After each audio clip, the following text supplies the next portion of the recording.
How are you feeling today?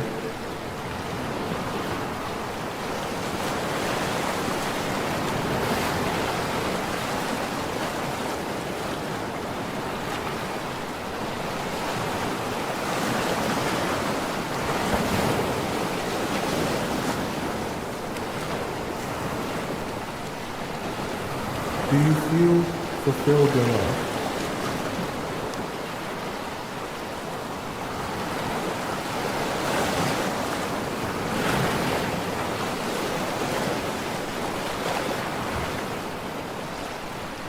The show will begin in 4 minutes. Are you ready?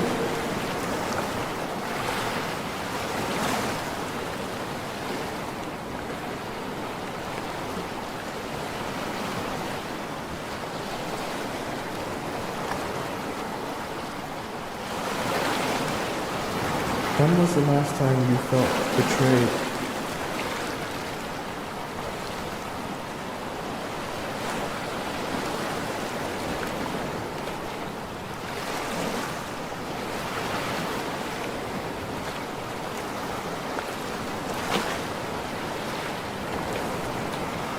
When was the last time you felt loved?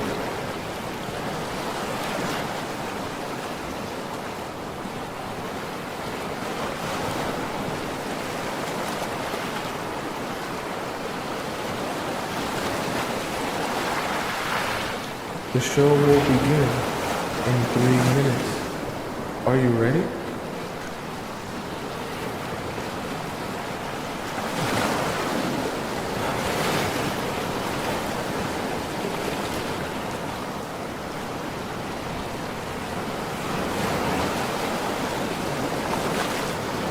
What did it feel like to be in love?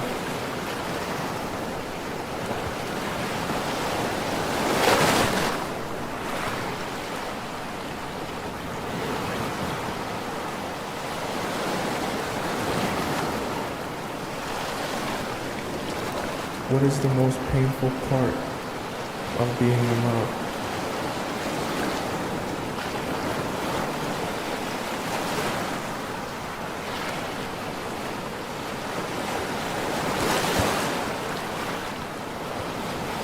The show will begin in 2 minutes. Are you ready?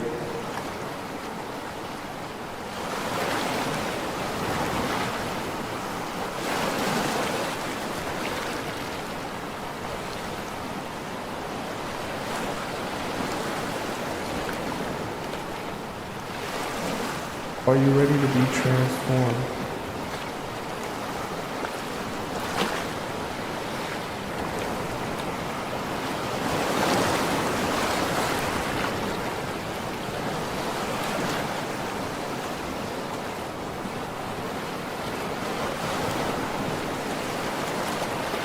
Are you ready to make a change?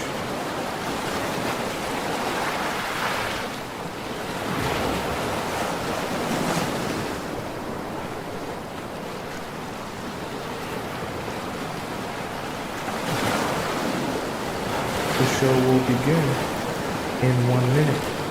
I hope you're ready.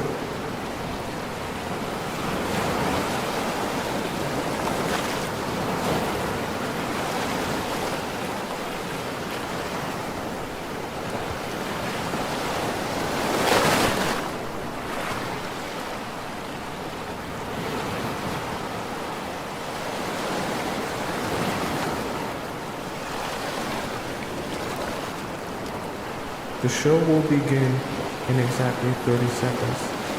Get ready.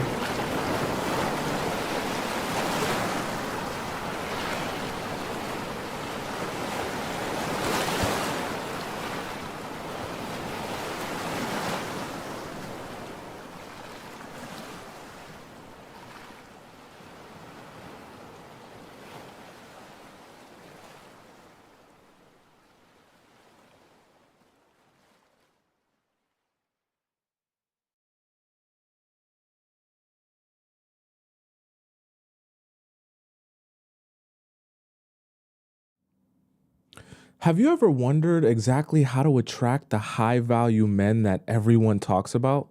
I mean, isn't it strange how people mention them all the time, but you seem to only be able to attract low value men into your life?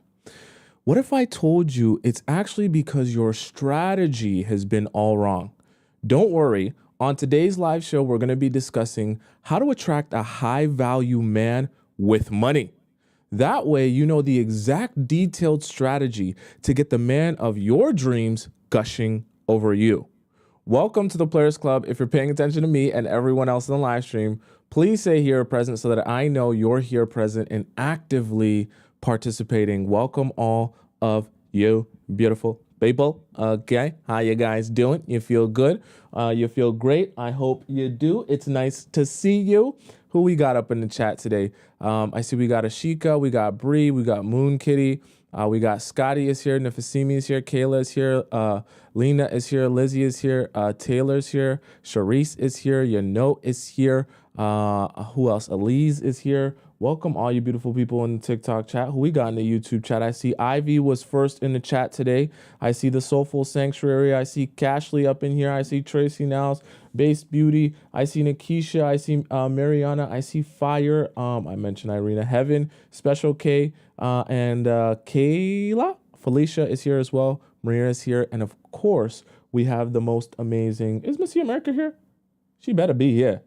She better be here. She better be here. I don't think Missy America here yet. Maybe Miss America coming late. Okay. Welcome all you beautiful people. It's so good to see you. So good to have you here. And a special shout out to, let me see here. Someone donated early. Like we just started the show and someone already started off with the donation. Mariana, thank you so much for the $5 donation. So generous. All right, guys, let's get started here.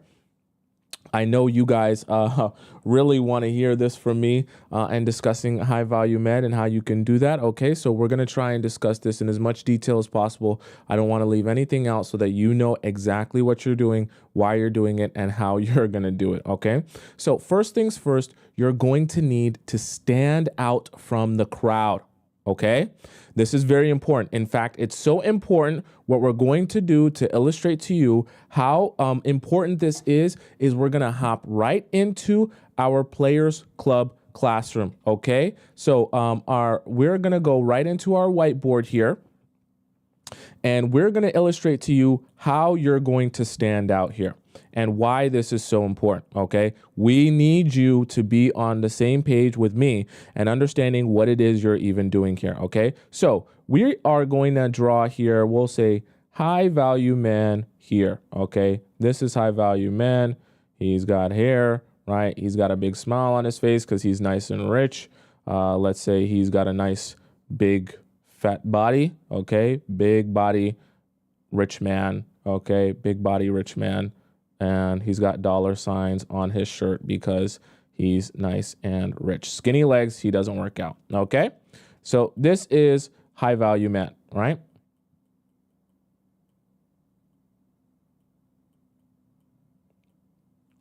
Okay, now, so we have high value man here on the left. Now, I want you to understand something, okay? Because he's a high value man, he has things like resources, right? He's obviously got money, like we mentioned here, right? He's got dollar signs all on his shirt, right? And so what happens because he's got resources, money, and access? That means that a lot of women want him, okay? So now here is the crowd, okay? So there's a crowd of women that want him, right? All of these women here, right? We'll just put a whole bunch of different women here, right? They're all looking at him and they want to get with high value man because he has money and access, right? With all of that money and access, what can he do? He can take care of you. He can, spend that money on you. He can provide you with shelter. He can provide you with a great life. He can take you on vacations. He can take you, anywhere that you want to be. You can do anything that your heart desires. You can even have a vacation every day if you really want to, okay? So this is the crowd. I want you to see this, all right? So this is the crowd that you're essentially competing against for the high value man, okay? You can still be the prize, but you have to understand if all of these women want a high value man and they're in competition for it, then there's a competition for it. Okay, let's just be so for real. Now, so the crowd is here. They all want high value man, right? They all want this man, right? They all want him. Oops, why did I do that? They all want this man right here, okay? And so, because they all want him, they're all going to do the absolute most required of them to get this man, which means, right, because they really want this guy and they really want to be with this guy, they're going to say yes to everything, right? They're going to say yes to everything because they really want this man a lot, right? The whole crowd does. And they're all competing with each other to get this man, all of these other women here in the crowd. Now, because they all say yes to everything, because they all want him, what ends up happening to this high value man? He ends up experiencing all of these girls in the crowd the same way. They're all beautiful. They all look gorgeous. They're all amazing. And they all say yes to absolutely anything he could ask for. He wants to sleep with them on the first night. They say yes. He wants to, jackrabbit himself inside of them on the second night. They'll say yes. He wants to invite them over for Netflix without any effort. They say yes because he lives in a mansion, right? Anything he asks of them, they say yes to it because they want this man and they're all competing for this man. Now, the reason I want to call it standing out from the crowd is if you know and understand how every other woman is going to be presenting themselves to this man, and you're thinking in your mind, I want to be the man, I want to be the woman that he actually pursues, then you have to be thinking, how can I actually stand out and be different from everything that he sees? Because the reality of it is, if you end up presenting yourself the exact same way as all of these other women in the crowd, he's only going to ever perceive you the same way that he perceives all these other women. So we can call this here, right? We can call this what the heck just happened? We can call this here perception, okay? So we'll call this perception. So this is the man's perception of the crowd. They say yes to everything because they want him and they all want to be with him. Now his perception of them is all the same. They all fit into the same box because they might have slightly different looks. They're all beautiful. They all kind of talk the same. They all kind of act the same. They all kind of respond to him the exact same because all of them want the same thing from him, which is his access and his resources, okay? Now, very, very important, okay? So we have the crowd here. You don't want to be the crowd. If you fall into all of the same aspects that this crowd does, you're going to be looked at the exact same as all the other girls, and it will become impossible. I just need you to understand here for a second, human nature. If you are the same as all the other girls in the crowd, it will become impossible to differentiate you from every other girl he's going to meet that he's met before and that he's going to meet till the end of time, okay?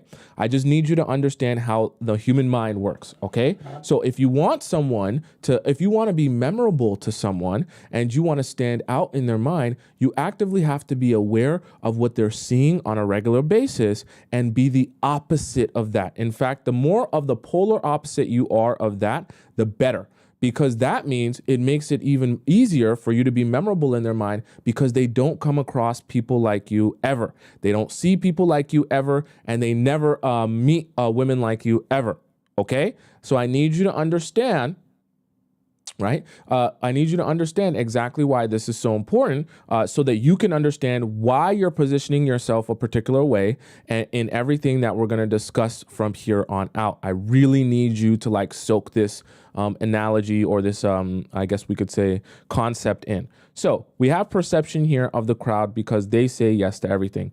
Now in the middle of the crowd, there's you. We're going to draw you a little bit more nicer, okay? So this is how we're going to draw you. We'll draw you like this. You'll have a nice symmetrical head, okay? You'll have some beautiful, beautiful, beautiful hair, okay?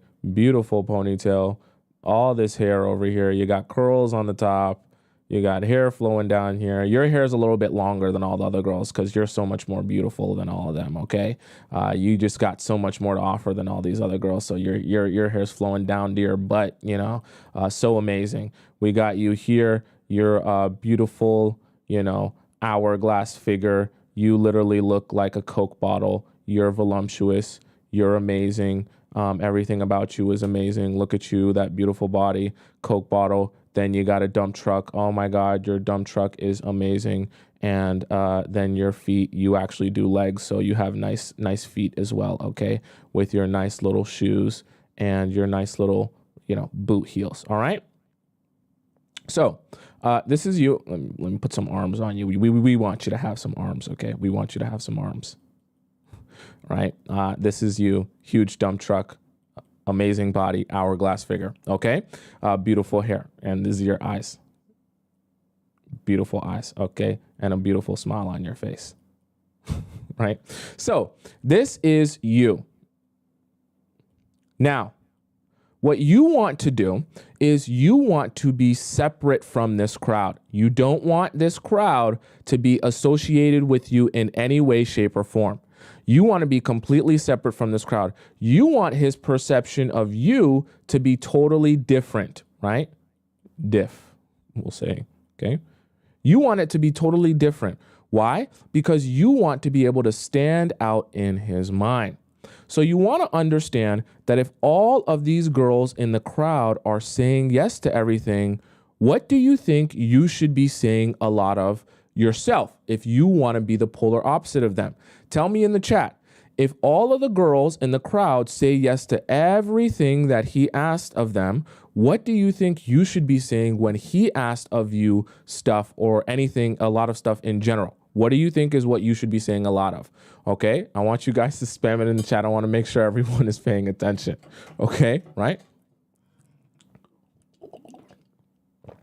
Precisely. You're saying no, okay? You're saying no. Now, obviously, you're not saying no to everything, but no should be one of your favorite words in your vocabulary with a high value man. You want to know why.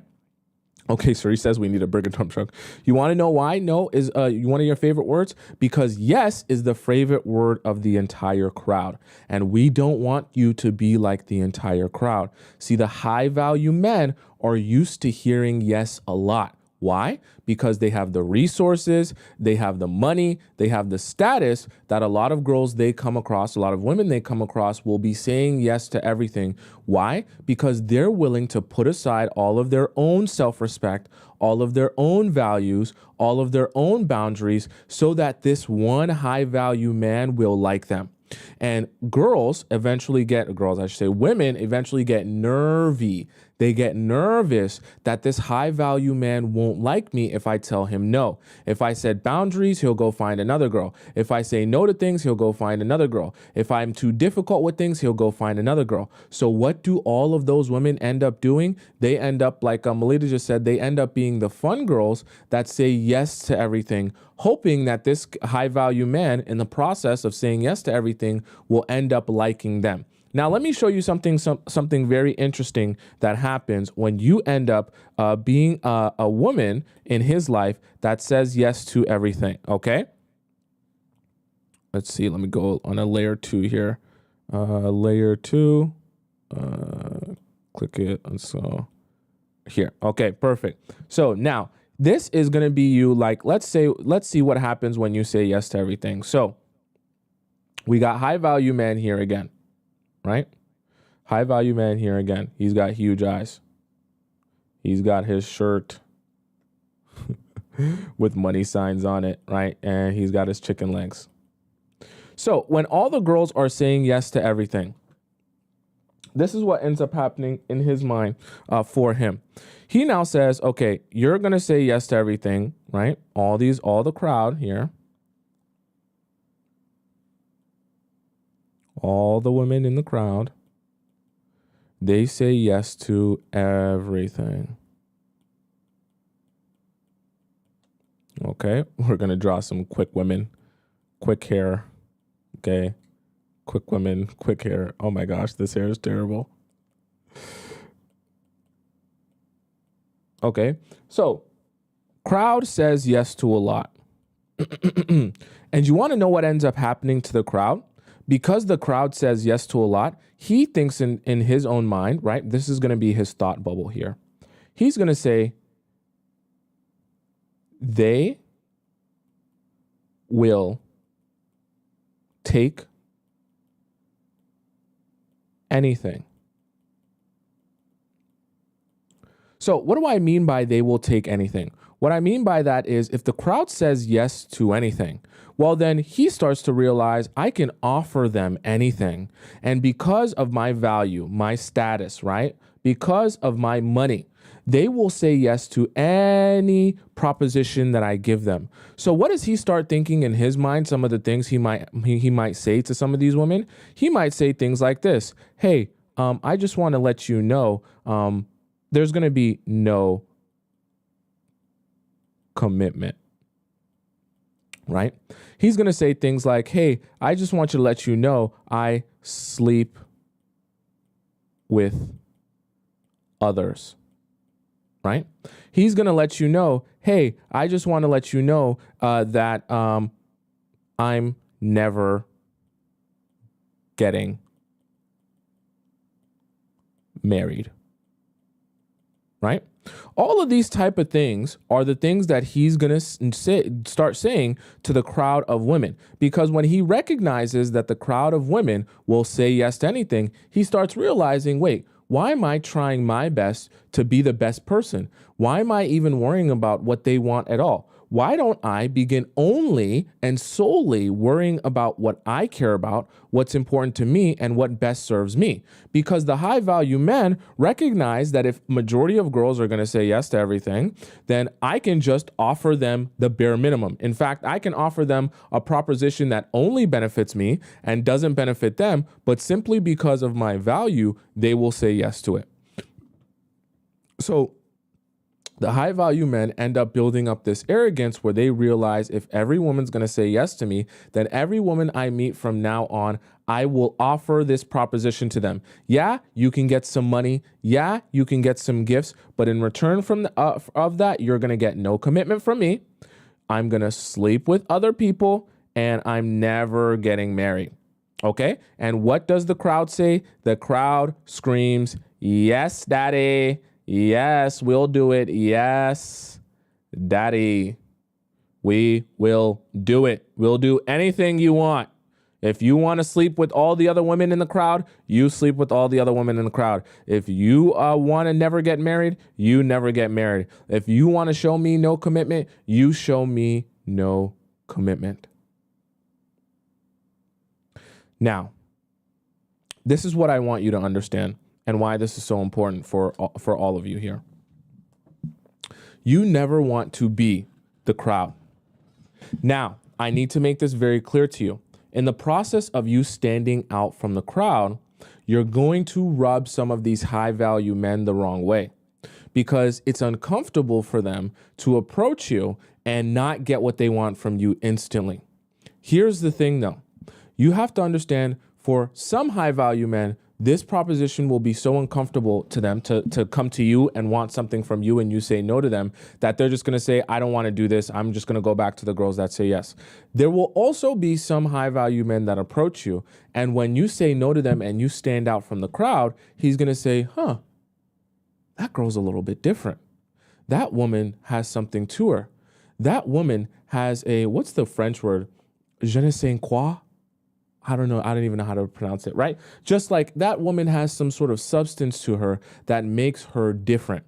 And just by you simply saying no and standing out from the crowd, you're actually going to allow yourself, give yourself a chance for the man to say, hey, I actually think I want to get to know you more, because you're the first person in my life to tell me no. You're the first person in my life to not be ready to scrub the floor, wash the dishes, and do anything I require. Not because you don't want to or because you're not willing to, but because you have self-respect and you're not just going to fall over yourself because I have a little bit of money. You see, I need you to step into the mind of a high value man.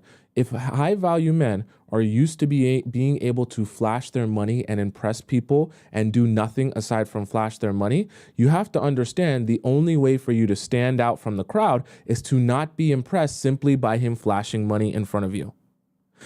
Think to yourself, what are all the other women doing? Okay? What are all the other women doing and how are they approaching the relationship? If they're all doing the same thing and this man is still single, then clearly that hasn't been working. Okay? Do you understand what I'm saying? I want you to be paying very close attention to this. So I'm actually going to pull back up me for a second. Okay?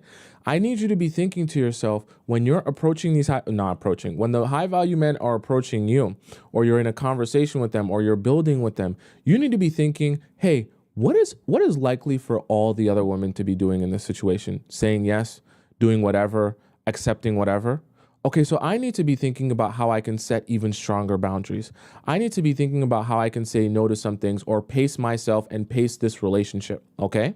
And there's a strategic way to saying no, and we're going to get to all of that as well. But I want you to understand the concept of standing out from the crowd so that you can actually go forth into your relationships. And when you meet the high value man, you don't get confused by thinking, oh, me saying yes to everything is making me more easygoing and is making me more attractive. Because the reality of it is you're going to lose that way because you're only going to end up being like all the other women in the crowd, and he's going to treat you like all the other women in the crowd. He might show you a little bit of attention, but he's going to show you attention, then he's going to show girl number 3 some attention, he's going to show girl number 5 some attention, and you guys are all going to fit into the same category, getting the same thing essentially from him, and none of you are definitely getting any sort of commitment, okay?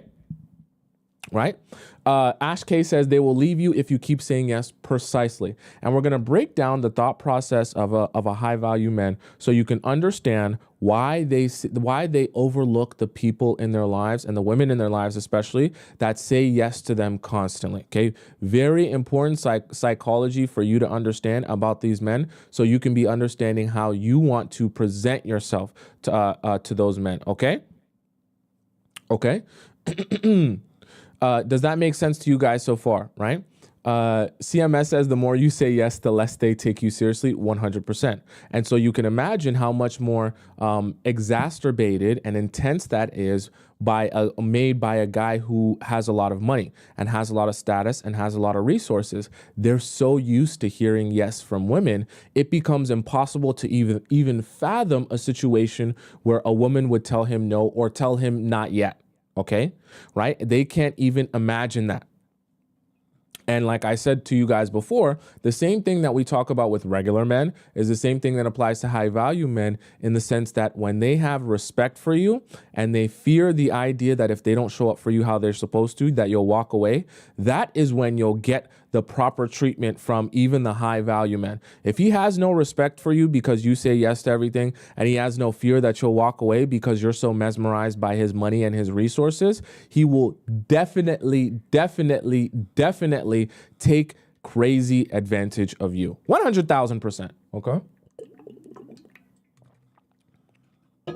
I need you to understand this, okay? I know what I talk about here is going to seem very transactional, and we're going to be talking about love like it's a business, but I do want you to understand that there is a strategy to everything, which is why we're talking about the strategy, and specifically today, we're going to be talking about the emotional strategy, okay?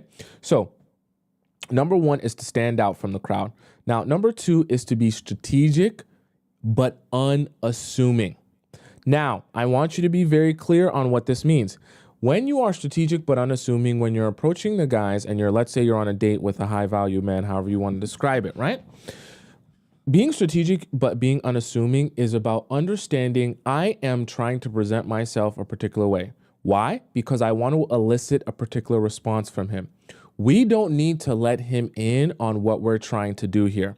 We just need to make it seem like everything is working together and happening in this way, in a way that I don't even understand. It's bigger than me. It's bigger than you. I don't know why you find me so fascinating. I don't know why you want to spend all your time with me. I don't know what it is about me that you find so magnetic. I couldn't possibly, even though it's the Players Club, I couldn't possibly put my finger on it, okay?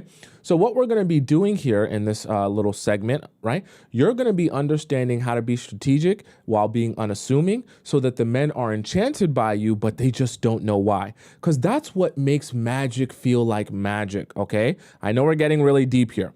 That's what makes the magic of being so magnetic to men feel like it's magic, feel like it's just something about you, because they don't realize that you're strategically doing things to make them more interested in you. Okay, right? They don't realize that you're strategically asking them questions or making yourself the most fascinating and desirable version of yourself that they become so enchanted and interested in you. They just think it's something about you. And you're like, oh, maybe it is. Could you tell me what it is? He's like, I don't know. I just think about you every day. I just think about you every second. You don't need to let him in on what the magic trick is. Okay, that's what ruins the magic trick. When people understand exactly how you're doing it, just pretend like you have no idea what's going on and you don't know why he wants you so badly and why he chases after you. It doesn't make any sense to you either, and you can't put your finger on it either. Okay, it helps the wank fantasy for the men that you're the dream girl. Oh my God, I don't know what it is about her dump truck, her face, her everything, her spirit, her aura. Oh, I'm gonna bust. Okay, right? Let them live in their fantasy of you. Okay, just keep it there. Now, when I talk about being strategic and unassuming, here are some of the key elements that I want you to do with that. I talked about being enchanting. One of the best ways to enchant men, even the high value men, is to make yourself seem as if you're so intensely fascinated with them and everything that they do in person. There's a very, very strategic way that you do this. And we've talked about this before, right? In enchanting guys. Enchanting a guy is not about being interesting over text. Enchanting a guy is about going and seeing him in person. And when you're with him in person, you want to make him feel like he's the most fascinating person on earth. There is something so very powerful. I'm going to get mad. There is something so very powerful about making men feel like they're the most fascinating person on earth. It will always, I don't care who it is. I don't care if it's Elon Musk. I don't care if it's a basketball player. I don't care if it's an NFL player. I don't care if it's a scientist. I don't care if it's a doctor. Making that person feel like they're the most interesting, fascinating person on this earth will always suck them in emotionally. Get your mind out of the gutter. It will always suck them in and make them feel like they're drawn to you and want to speak and talk to you more. Why? Because when they feel like the most fascinating person on earth, they're going to be telling you about everything they're interested in, everything they've been doing all day. They're going to spill everything about their life. And you want to know what the most interesting part, the most interesting kind of conversation is for each human individual is the conversation about me. About me. Right? We love, as human beings, to talk about ourselves. That's why we pay for that service. We pay for therapy to talk about me. I don't go to therapy to talk about you. I don't want to hear about your life. Your life is irrelevant to me. I pay a lot of money to go to therapy and talk about me. I want to talk about my problems, my experiences, what I've been through. Let's sit down, lay on a couch, and let's make it all about me. Okay, I know this sounds really selfish. I just want you to understand this is how you hook people in. You want to know how the people that say, oh, you're so magnetic. I love spending all my time around you. I love being around you. I can't put my finger on how you make me feel. You just take me to a different place. I can't recreate the way that you make me feel.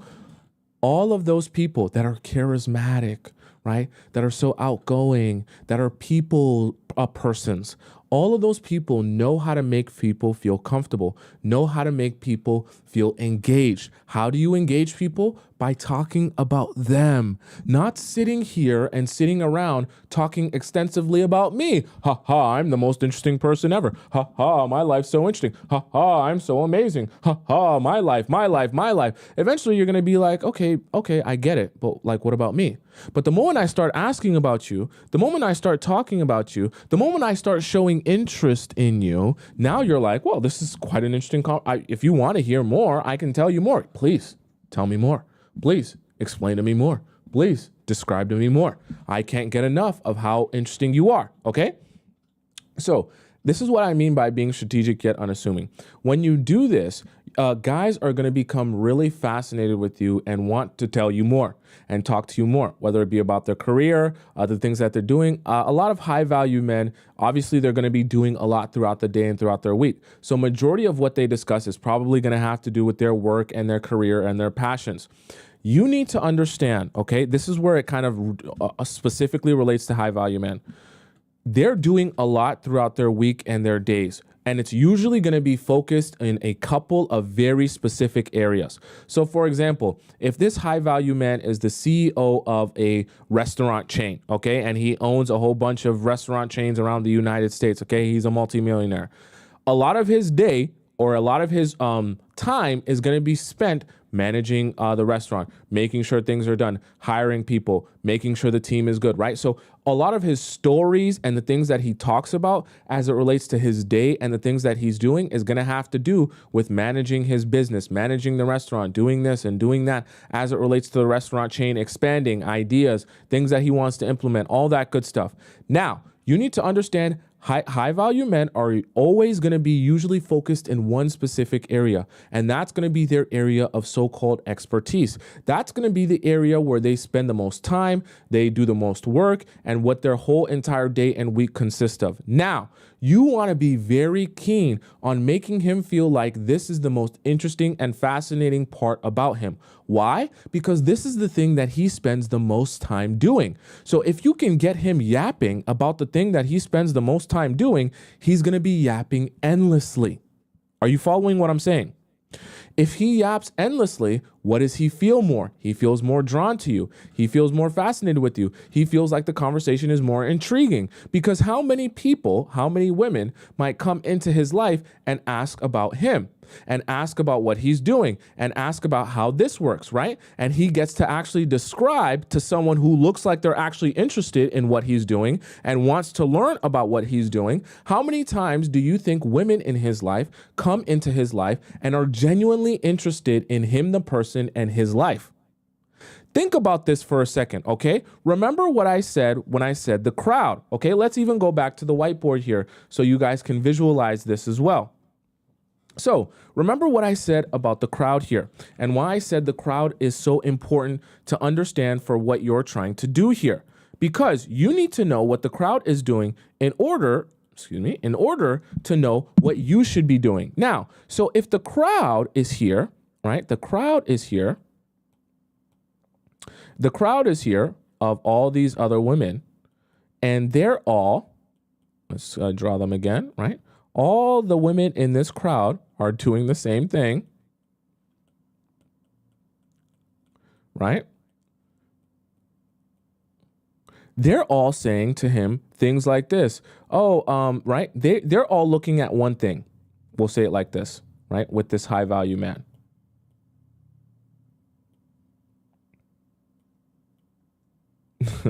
I drew him weird. Okay, it's okay. It's okay. All right, they're all looking at one thing when it comes to this high value man. They're looking at his money, right? And aside from that, majority of these women, okay, as not to be mean, I just have to be real with you about the perspective. Majority of these women are quite uninteresting. I don't even think I spelled that right. Silly me, right? They're quite uninteresting. Why? Because all they do is sit around, say yes to everything, don't really ask any questions, because their interest isn't really in the man. Their interest isn't really in the person, right? That's behind the money. Their interest is more in the access and in the resources and in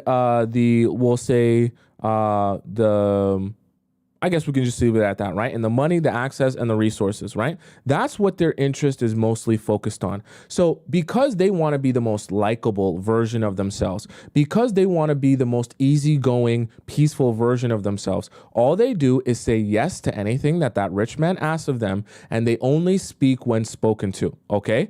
You think that might be interesting, right? Oh, so we're all the crowd here. We want to say yes to everything. We only speak, right, when spoken to. So they're all thinking, This makes me easygoing. This makes me peaceful. This makes me not a burden to him. This allows him to do whatever he needs to do in his life. But they don't realize that what it actually makes them is quite all of this stuff, right? All of this makes them quite boring with 3 G's. Why? Because none of these women, and see, this is the thing. You have to understand these high value men. Let me put a proper dollar sign on the shirt. These high value men, that was horrible. These high value men are meeting all of these women all the time. And like I said, they become accustomed to the types of women that they meet. So they become accustomed to meeting women that are only really interested in their money, only really interested in their resources. Majority of these women won't even bother to ask about him, what he goes through, and what his actual life is like. All they care about is you make $100 million a year. Cool. I guess you make $100 million a year by owning a couple restaurants. I don't want to bother asking you about that. I don't really care about that. I don't know anything about restaurants. I don't really even want to know anything about restaurants, but cool. You make $100 million off of restaurants. When can we go to Nobu next? And you need to understand that in the crowd, while this might be something that he tolerates because that's what most other women will do to him and treat how they'll approach him, that's not something that he necessarily wants in his life. Because at the end of the day, no matter how much money and resources he has as a man, he still wants to feel like a human being. And he still seeks what we call emotional connection. Okay? All human beings in this world are seeking emotional connection. No matter how much money they have, no matter how much resources they have, no matter how much access they have. So if you are coming into a relationship with a high value man and all of your focus is on his money and on his resources, that's going to show in your energy and your aura and what you output. He's going to notice that because it's going to be the same energy that the rest of the crowd gives him. And he's going to realize you're just like everyone else. I don't feel drawn to you. I don't feel fascinated by you. I don't feel like the time we spend together is special at all because I just feel like you're just a meat suit that looks good and is aesthetically pleasing. But aside from being a meat suit that looks good and is aesthetically pleasing, there's not much else to you. Okay? So men begin to say to themselves, why bother doing anything special for any of these girls in the crowd when none of them really care about me in the first place? You want to know what the high value men are seeking the most of? They're seeking the most emotional connection because ironically, the high value men receive the least emotional connection. I know. Okay. We need to stay here for a second because I need you to soak this in. The high value men are seeking the most emotional connection. Why? Because they receive the least emotional connection. The entire crowd is focused on their money. The entire crowd is focused on their resources. So how does the entire crowd approach him? Solely focused on what he can do for them monetarily, financially, and based on his resources. They don't ask any other questions aside from that. They're not curious about his life aside from that. And they don't want to know about his experiences or what he goes through aside from that. So the mistake that the crowd makes is the type of questions they ask him are very vague and not really related to him, right? They're more interested in how much money he makes. Oh, so yeah, how much money do you make? Oh, I have several businesses and I do this. Oh, how many hours you work? Oh, I work about, 20 to 25 hours a week. I take meetings, right? Oh, you take meetings? That's good. Oh yeah, what's your usual work schedule? I usually wake up at 8 and I finish work at about 5, right? A lot of vague questions that don't really mean anything. And the high value men understand that you're only asking those questions, not really because you care about me, the person, but just because you care about how that relates to the work that I do. And maybe you're just asking some vague questions. But when you start getting curious about, no, tell me more. Help me understand you. Let me understand what you go through. When he tells you, I wake up every morning and I do about 3 to 4 meetings, ask him, what do those meetings consist of? What do you do in those meetings? What are you usually discussing in those meetings? Oh, so we're usually discussing strategy and we like to go about it. So I talk to my CFO, and when I'm having discussions with my CFO, we're always looking about a quarter ahead, and we're evaluating how our processes and systems that have been working in, the past couple of months have been working out for us. We're always trying to implement something new, but we're always thinking about cost, profit loss statements and cost to valuation, things like that, right? We're always thinking about things like, and so you ask more questions, you ask follow-up questions. Okay, so what type of, does that bring you a lot of stress to be doing that every day? Do you find that some days you would like to give that responsibility to someone else? What are some of the things in your business, in the restaurant, that you feel like either need to change or haven't been working for you, right? These are the type of questions that when you're asking these type of questions, people start saying, oh, you actually want to know more. You actually care about what's going on in my life. You're not just asking vague questions just to pass time. You actually want to learn about my life. See, guys, and even the high value men, right? They're able to identify the difference between someone who's just asking questions that doesn't really care about what's going on in his life versus someone who actually wants to learn about the life that I live, what I do, how I do it, how I come up with ideas, right? And learn about me. Because remember, the high value man usually has a lot of specific focus in one individual area of the world, whether it be restaurants, food, your financial services, a bank, whatever it may be, right? He has very specified skill set and knowledge in one specific area. So that is his entire life. That's his entire character. That's his entire personality. That's his whole essence. So if you don't seem fascinated in his essence and everything that he represents, he's not going to feel like you're very interested in him. You have to show that you have a very keen, detailed interest in what he does, not just the money that he makes or the status that he has or the resources that he possesses. Why? Because if he's a high value man and he has all of this time, energy, blood, sweat, and tears poured into this one specific thing, that is going to be who he is. That's going to be how he identifies himself. That's going to be the thing in his life that he cares the most about. Okay? You're meeting him because you want to become his wife, but what you don't realize is whatever business he has, whatever work he does, that is his first wife. Okay? Because high value men don't become high value men by lazing around and casually doing things haphazard.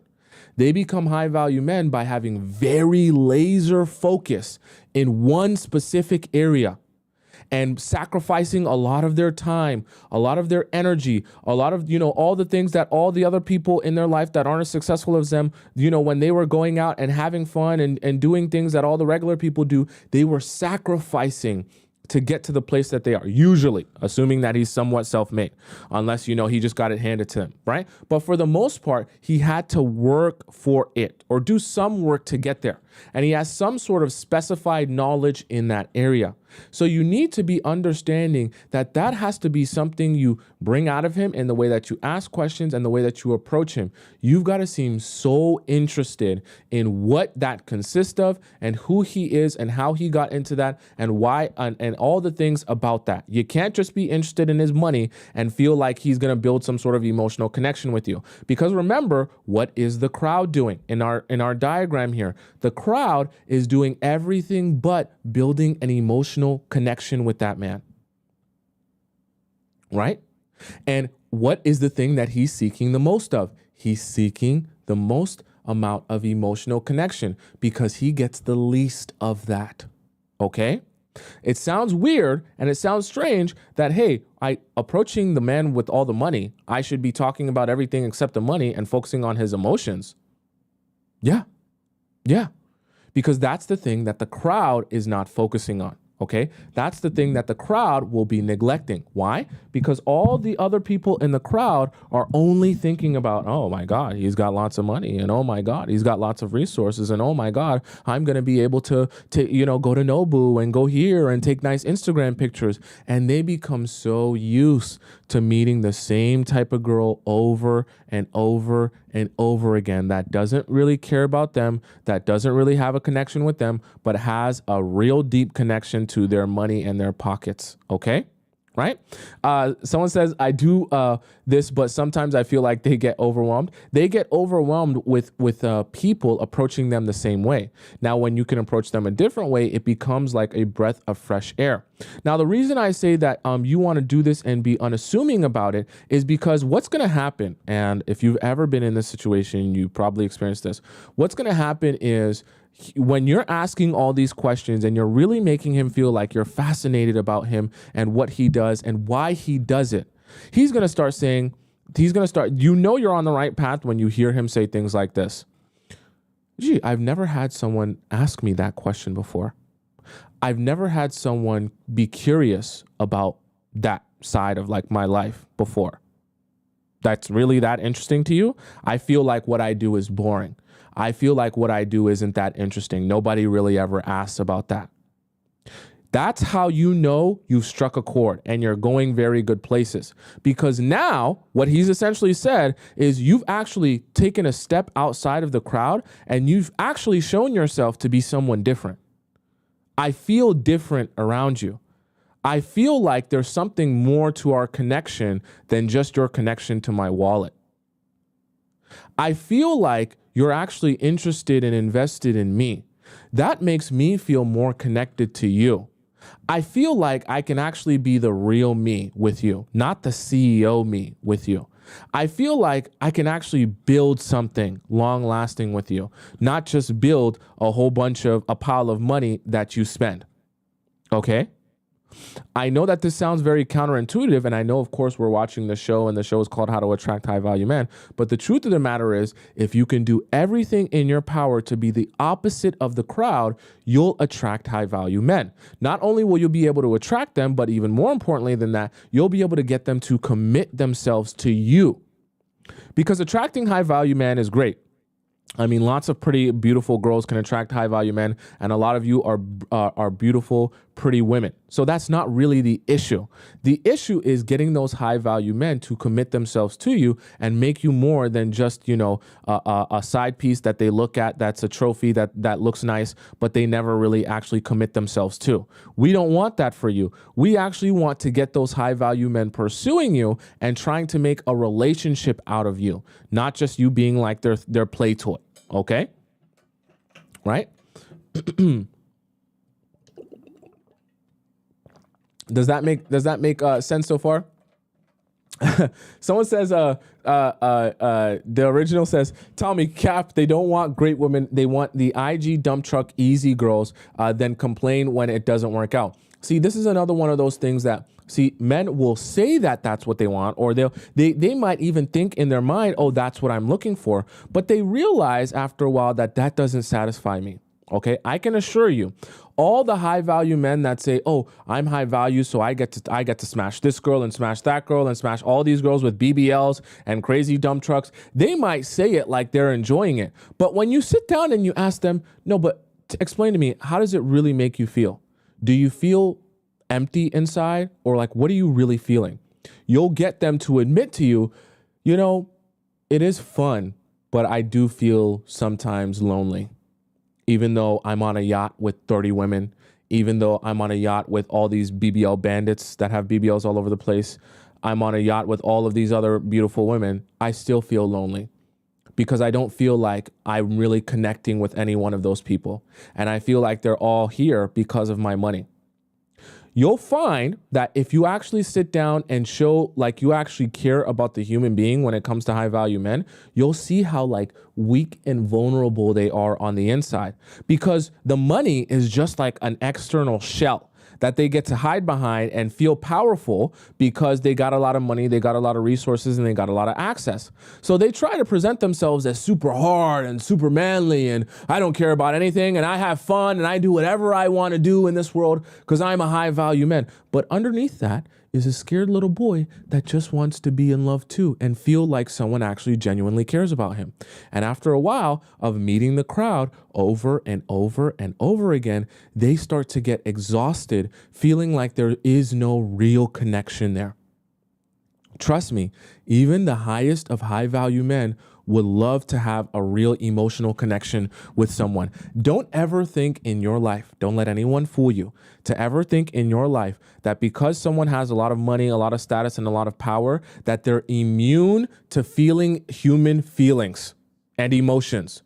We all feel human feelings and emotions. We all get sad. We all get upset. We all feel lonely sometimes. We all feel happy and feel joy sometimes. Like, we all go through the range of emotions no matter who we are. So never lose sight of that, even when it comes to high value men. In fact, I want you to be hyper focused on that when it comes to high value men. Why? Because the majority of their life consists of everything outside of the emotional and the spiritual and the real human to human connection. And you remember, like we talked about, you want to be standing out from the crowd. Okay.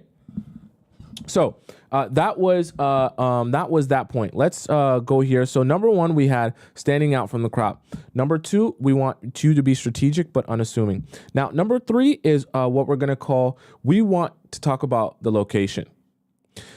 Okay, we're gonna say that this is stop pooping time, because I want you guys paying attention to this, because I know some of you were thinking in your mind the moment that I mentioned high value men. Some of you were thinking, well, Tomisin, where do we find high value men? It's great that you say connection. It's great that you say this and the heart and the emotions and blah, blah, blah, blah, blah, blah, blah. Where can I find high value men? I want to go there and I want to surround myself in a sea of high value men. Tomisin, please tell me ASAP. Here's the thing. And I want to say, this is stop pooping time. Snip your poop off and take your hand out of your pants. Pay attention to me and look in my eyes. Because you're not going to like what I'm about to say. You're actually going to hate it. You're going to despise it. But it's actually going to help you, because I actually want to help you. What you need to do is not focus on going to a country club or going to a bar in a rich neighborhood or going to a restaurant in a rich neighborhood or any of those silly things that most people have been telling you. Okay? Here is the thing. And the reason why I'm actually going to advise against doing that. Because by the time you start doing things or going places solely to meet high value men, this is what's going to happen. You're going to get dressed. I want you to imagine and picture this. This is what you're going to do. Tomisin told me that I should go to the nearest cocktail bar, or like someone said, Fisher said, the golf course or the country club. And so I'm going to go to the country club. I'm going to go and get me a couple of drinks and I'm going to hang out there so I can meet some high value men. You're going to get all dressed up. You're going to wear like a red dress because you heard somewhere that wearing red dresses is the best type of dress. You're going to put on red lipstick because you heard somewhere that putting on red lipstick makes you, more noticeable. And that's what guys are going to want and things like that. You're going to get dressed in a dress that you've never worn before, brand new dress. You're going to wear lipstick that you've never worn before, brand new red lipstick. You're going to go to that country club. You're going to sit down at that country club in your brand new red dress that makes you feel a little bit uncomfortable because it's not really your style and it's not really your type of thing. And it just makes you feel a little bit weird. And SH said, and you're going to wear a blazer because someone else recommended that you wear a blazer on top of your red dress. So you got your red heels on, you got your red dress, you got your red lipstick, you got your red blazer. It's red everything. Okay. And you got your hair done in a different way because you heard from someone else that doing your hair in that different way is the way that you should do your hair. So now you're sat down at the country club that you never go to, in a dress that you never wear, in a hairstyle that you never do your hair like, with lipstick that you never regularly wear, in a whole aesthetic that doesn't regularly represent you and who you are. And Cans just said it perfectly. Sounds uncomfy as F. It is. And that is precisely my point. I want you, when attracting high value men, to be less focused on going to a country club or a cocktail bar or any of that silly stuff. Why? Because you're going to eventually venture so far out into being someone that you're not and living a life that you don't regularly live. By the time a high value man does come and sit down with you at that country club and you're wearing a different type of lipstick, a different type of dress, a different type of hairstyle, you're going to feel so unauthentic to yourself that energy is actually going to be seeping through your pores, and you're going to have a lot of nervous and, insecure energy because you don't feel secure in yourself. You don't even feel like you're being you. You feel like you're putting on a character. So what are you going to do? You're going to talk like you're putting on a character. You're going to laugh like you're putting on a character. Everything you do is going to seem inauthentic in the way that it comes out and the way that it comes across. So what is he going to perceive you as? He's going to be like, this girl's kind of weird. Seems like she's not being herself. It just doesn't seem authentic to her. You're thinking in your mind, what, can men really notice that? Yes. People can feel that from you. People can feel when you're being inauthentic to yourself. People can feel when you're, like Rosie just said, when you're trying too hard, when you're not being like the real you, when you're putting up a front to try to present yourself as someone who you're not. And that is precisely the problem with being focused on location as it relates to just going to a cocktail bar or going to a country club and wearing a blazer and things. All of that stuff gets you so far. If that's not you, that might be you, and that's perfectly fine. But for majority of you, that's not you. I don't want to spend time at a golf course. I don't want to spend time at a country club. I have nothing to do there except sit there and meet men.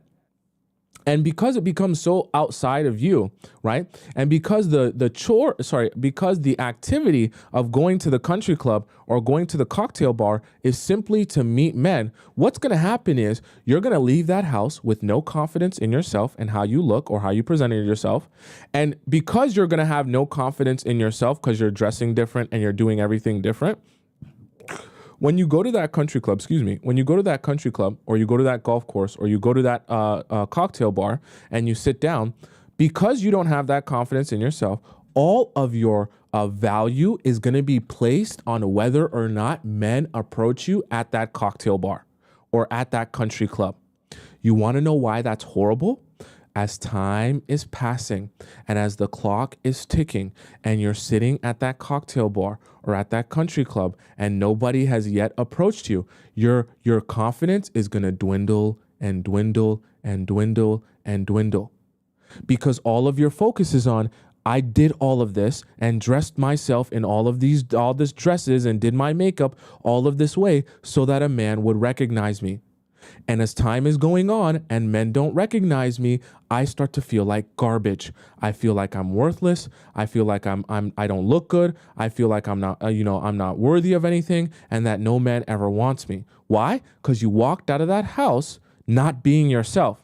So you needed the men to validate you, that what you decided to do, how you decided to throw on a whole different aesthetic on you to be someone that you're not, is validated in the fact that the men want you, because that's what you're doing it for.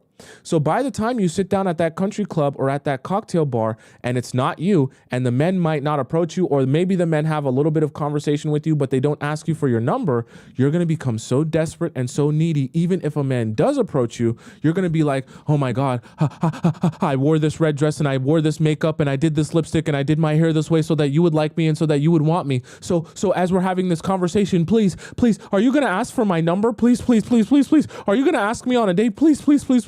Are you going to tell me that I'm beautiful and I'm pretty? And are you going to tell me that you want to make me? Oh, please.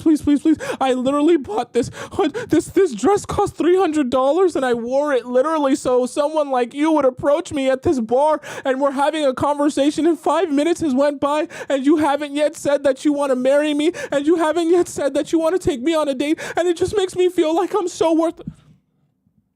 Your mind is going to explode. I don't want you there mentally, because the reality of it is, the truthful reality of it is, right? For the most part, you can meet a high value man anywhere because they also have interests and hobbies. And every time you step outside of your house, you have an opportunity to meet a man you never expected to meet. So rather than focusing on being at the cocktail bar or being at the, going to the country club and wearing a blazer and all that other stuff, I would rather you focus on going somewhere that you enjoy going, dressing in a way that you feel confident and secure dressing, that you think actually represents you, and just go there. And what you don't realize is you can meet someone anywhere In the process of going, you could meet someone on your way there. You can meet someone in the parking lot there. You can meet someone on your way back. You can meet someone at the grocery store from coming back from that place that you were going. There is so many opportunities for you to meet a high value man, or just, we'll even call high value man just an amazing man, the type of man that you're looking for, right? Any of those places, in any sort of place in the world, when you just start going out and doing for you and being your authentic self. Because you want to know what the most amazing part of that is that when you start dressing like you start being you, and you walk out of that house with some confidence, right? Wherever it is that you go, when you do happen to meet a high value man and you strike a conversation with him, you're going to be oozing confidence. You're going to be oozing security. You're not going to feel desperate for him to ask you for your number because that's the only reason you showed up here. And you want to know what's going to happen when you're oozing with confidence? Those men are going to receive that from you. And they're going to say, wow, I like you. I like your vibe. I like your spirit. I love your energy. I want to see you again. I want to spend some more time with you. And you'll be surprised all the amazing places you can meet great men that isn't just going to a country club or going to a cocktail bar. I assure you that men go other places other than that. I promise you, okay?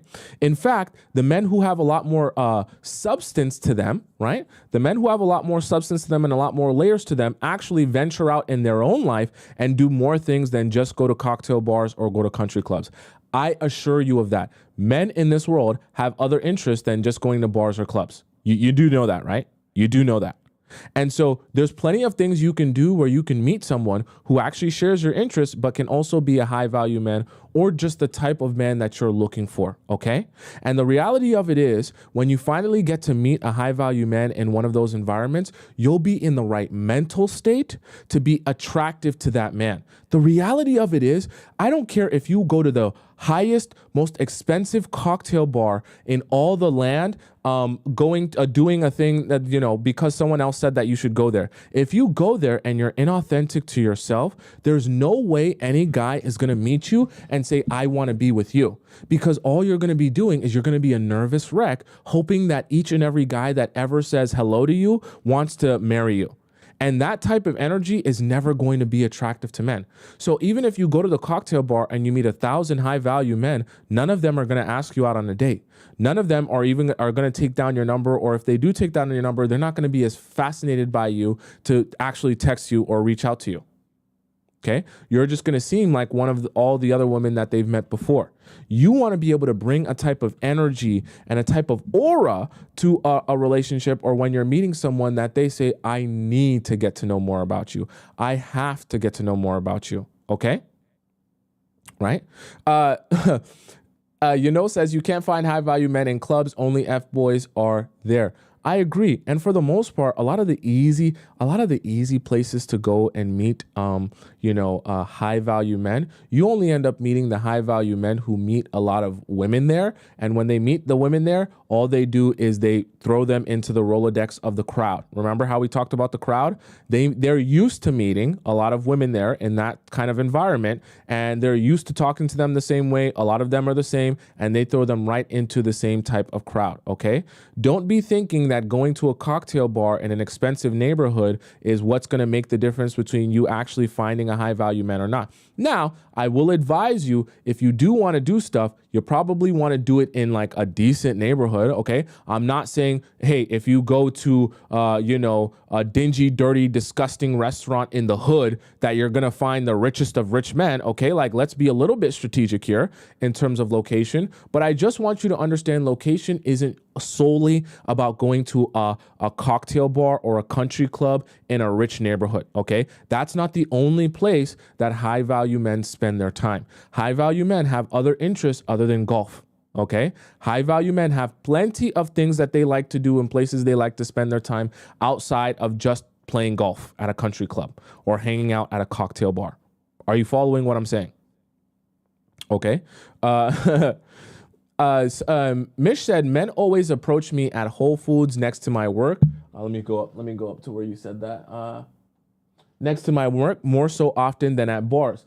Mish said it perfectly. You know what's funny too? That reminds me what Mish just said about men approaching you at outside of your work, right? Outside of the Whole Foods. One of the things that I always hear is people are going to like what's it called, Home Depot, and a lot of Home Depot workers are really beautiful people, and I guess you can find your crush at Home Depot. Someone said Lowe's, right? Like these are the type of things that, like, of course you're not going to go and just stand around at Lowe's, but it just goes to show you that, like, high value men are like everywhere. Like they actually do other things than just hang out at a country club or a bar. And you know what? You want to know what's even funnier about what Mish just said in the grocery store? Is that actually in Europe, and I don't know if any of you are from Europe that know about this. In Europe, I can't remember exactly what country in Europe, there is actually a grocery store where they do this, where they essentially have a system of single people meeting each other in a grocery store. And there's a whole system. Someone said it's in Spain. Yeah, it's in Spain. I seen a video of it. Maybe I can pull it up for you guys today when we react to some content. And it's actually people going to a grocery store and single people meeting each other at the grocery store for the purpose of meeting single people. So it's crazy how that works, because people are coming up with new ways to meet each other. And there's always been different ways to meet people and meet new singles. And a lot of times the people who are not lazy and want to meet different types of people in a different environment than the club or the bar are the type of people who start to venture out into other places than just the club or the bar. And they end up being the best type of partners because they have different interests. They actually have substance to them, and they're a lot easier to get along with because of that. Okay. Which is actually precisely why I'm working on a project that helps a lot of you do that. Okay. We're going to keep it quiet for now, but if you guys want to know more about that project as I'm building it, because I am building it now, please go and sign up for my email list in my TikTok bio, or in that I linked in my pinned comment there, and sign up for my email list, because that is the exact project that I'm working on for you guys. We're not going to talk about that too much right now. Okay. Right. Torture says the signal is the pineapple upside down in the cart. Yeah, that is exactly the signal. When I find the video, if I can't find it today, I'll show it to you guys tomorrow, just to show you. Of course, now that doesn't exist everywhere, but I just want to show you to help you understand the reality that don't be thinking that, oh, great men only exist in a cocktail bar or at a country club. That's not the truth, okay? And if you start focusing on giving yourself confidence, and we're gonna talk about confidence in a little bit as well, that will be the best way for you to ensure that when you do go out and do your hobbies and your passions and you meet some great, awesome, amazing men, that you're in the right mind frame and the right mind state to meet those men and to be attractive to those men. Because the truth of the matter is, you're not going to be attractive to any man when you're in a state of fear and you're in a state of scarcity. Are you following what I'm saying? Being in a scarcity mind frame is never going to be attractive to men whatsoever. They're always going to be looking at you and thinking to themselves, damn, it seems like she really, really needs me to want her and want to be in a relationship with her. That's a little bit unattractive to me, okay? Right? Does that make sense to you guys so far? Lily Flower says, yeah, we need to meet people offline and in the real world. That's exactly what my project is. Shh, don't tell anyone I told you, okay? This is just a secret for you guys. It's going to be huge. It's going to be huge, huge, okay? So standing out from the crowd is number one. Number two, strategic but unassuming. Oh, let me answer some of these donations here, because I know some of you guys donated in the YouTube chat here. So thank you to Tracy Nels, who donated $10 as a super chat sticker. I really appreciate that. Thank you so much. And Mariana donates another $5 in the YouTube chat. She says, you always got advices at the right time. I think you might say got advices at the right time. Thank you so much. I appreciate that. Timing is everything. The universe served me to you at the exact right time. All right. So standing out from the crowd, number one. Strategic but unassuming, number two. Location was number three. Now, playing into their nature is number four. So what I want you to understand about playing into a high value man's nature, this is what you need to understand. See, all throughout the life of a quote unquote high value man, if he has gotten to heights in his life that a lot of people haven't reached, he has been very focused in one specified area in his life. That's required a lot of sacrifice. That's required a lot of blood, sweat, tears, and focus. Okay. Now, what you need to understand about those type of men is they're very, very accustomed to doing something hard to getting the result that they want. They're not immune to the idea of working for something, knowing that there's light at the end of the tunnel, and they'll eventually get something that's really valuable if they work for it. Those type of men are really good to have in your life or to be dating, because those type of men don't get easily discouraged at the first sign of inconvenience. Microwave men, as we talk about in the Players Club, microwave men are the ones that get discouraged so easily. Why? Because they want it quick, easy, painless. They want you to be spread open for them by the time they even sit down with you on the first date. Before the appetizer even comes out on the first date, they want you on top of the table with your legs behind your head. That's what the microwave men want, because they don't want to work hard for anything. Now, the men who are high value, they usually are able to understand how to actually pursue something that they want, because they've been doing that in their real everyday life. So what I want you to do, and the reason I talk about playing into their nature, what I want you to start doing is understanding that the power of saying no to men who are high value is so important, and understanding not just saying no in general, but understanding how to give them a strategic no that feels like it's no, but you just need to work harder to turn it into a yes. So let me give you an example of what I mean by that. Let's just say for the sake of example, a high value man approaches you at Whole Foods, okay? Like Mish said earlier, at Whole Foods, a high value man approaches you. And just let's say for the sake of argument, he's like, hey, I think that you're really beautiful, and I think that you're really, someone that's really, good looking, and I like your vibe, and I like your aesthetic, and I would love to get to know you more, and I would love to see, if I can like take you out on or I can get your number and maybe take you out on a date sometime. So this is a way to say a strategic no that makes him feel like he has to work harder for it. So then you can say something like, to be honest, I'm single, but I'm only looking to get into like a really serious relationship. I'm not looking for a casual kind of fling. So what does he immediately think? Oh, what? No. Don't tell me no. Don't deny me. I actually want to take this serious. I think you're so beautiful. In fact, I want us to go to I promise you, if I get your number, we're going to go on a really nice date. I have something that I think you'll really enjoy. And I would love to take you there and show you this thing, right? So you just said no to him to get to him, allowing him to have your number, but you said no in a way where it's like, oh, I'm saying no because I'm only looking for something serious. My assumption is you're probably just looking for something unserious, and I don't have time for that.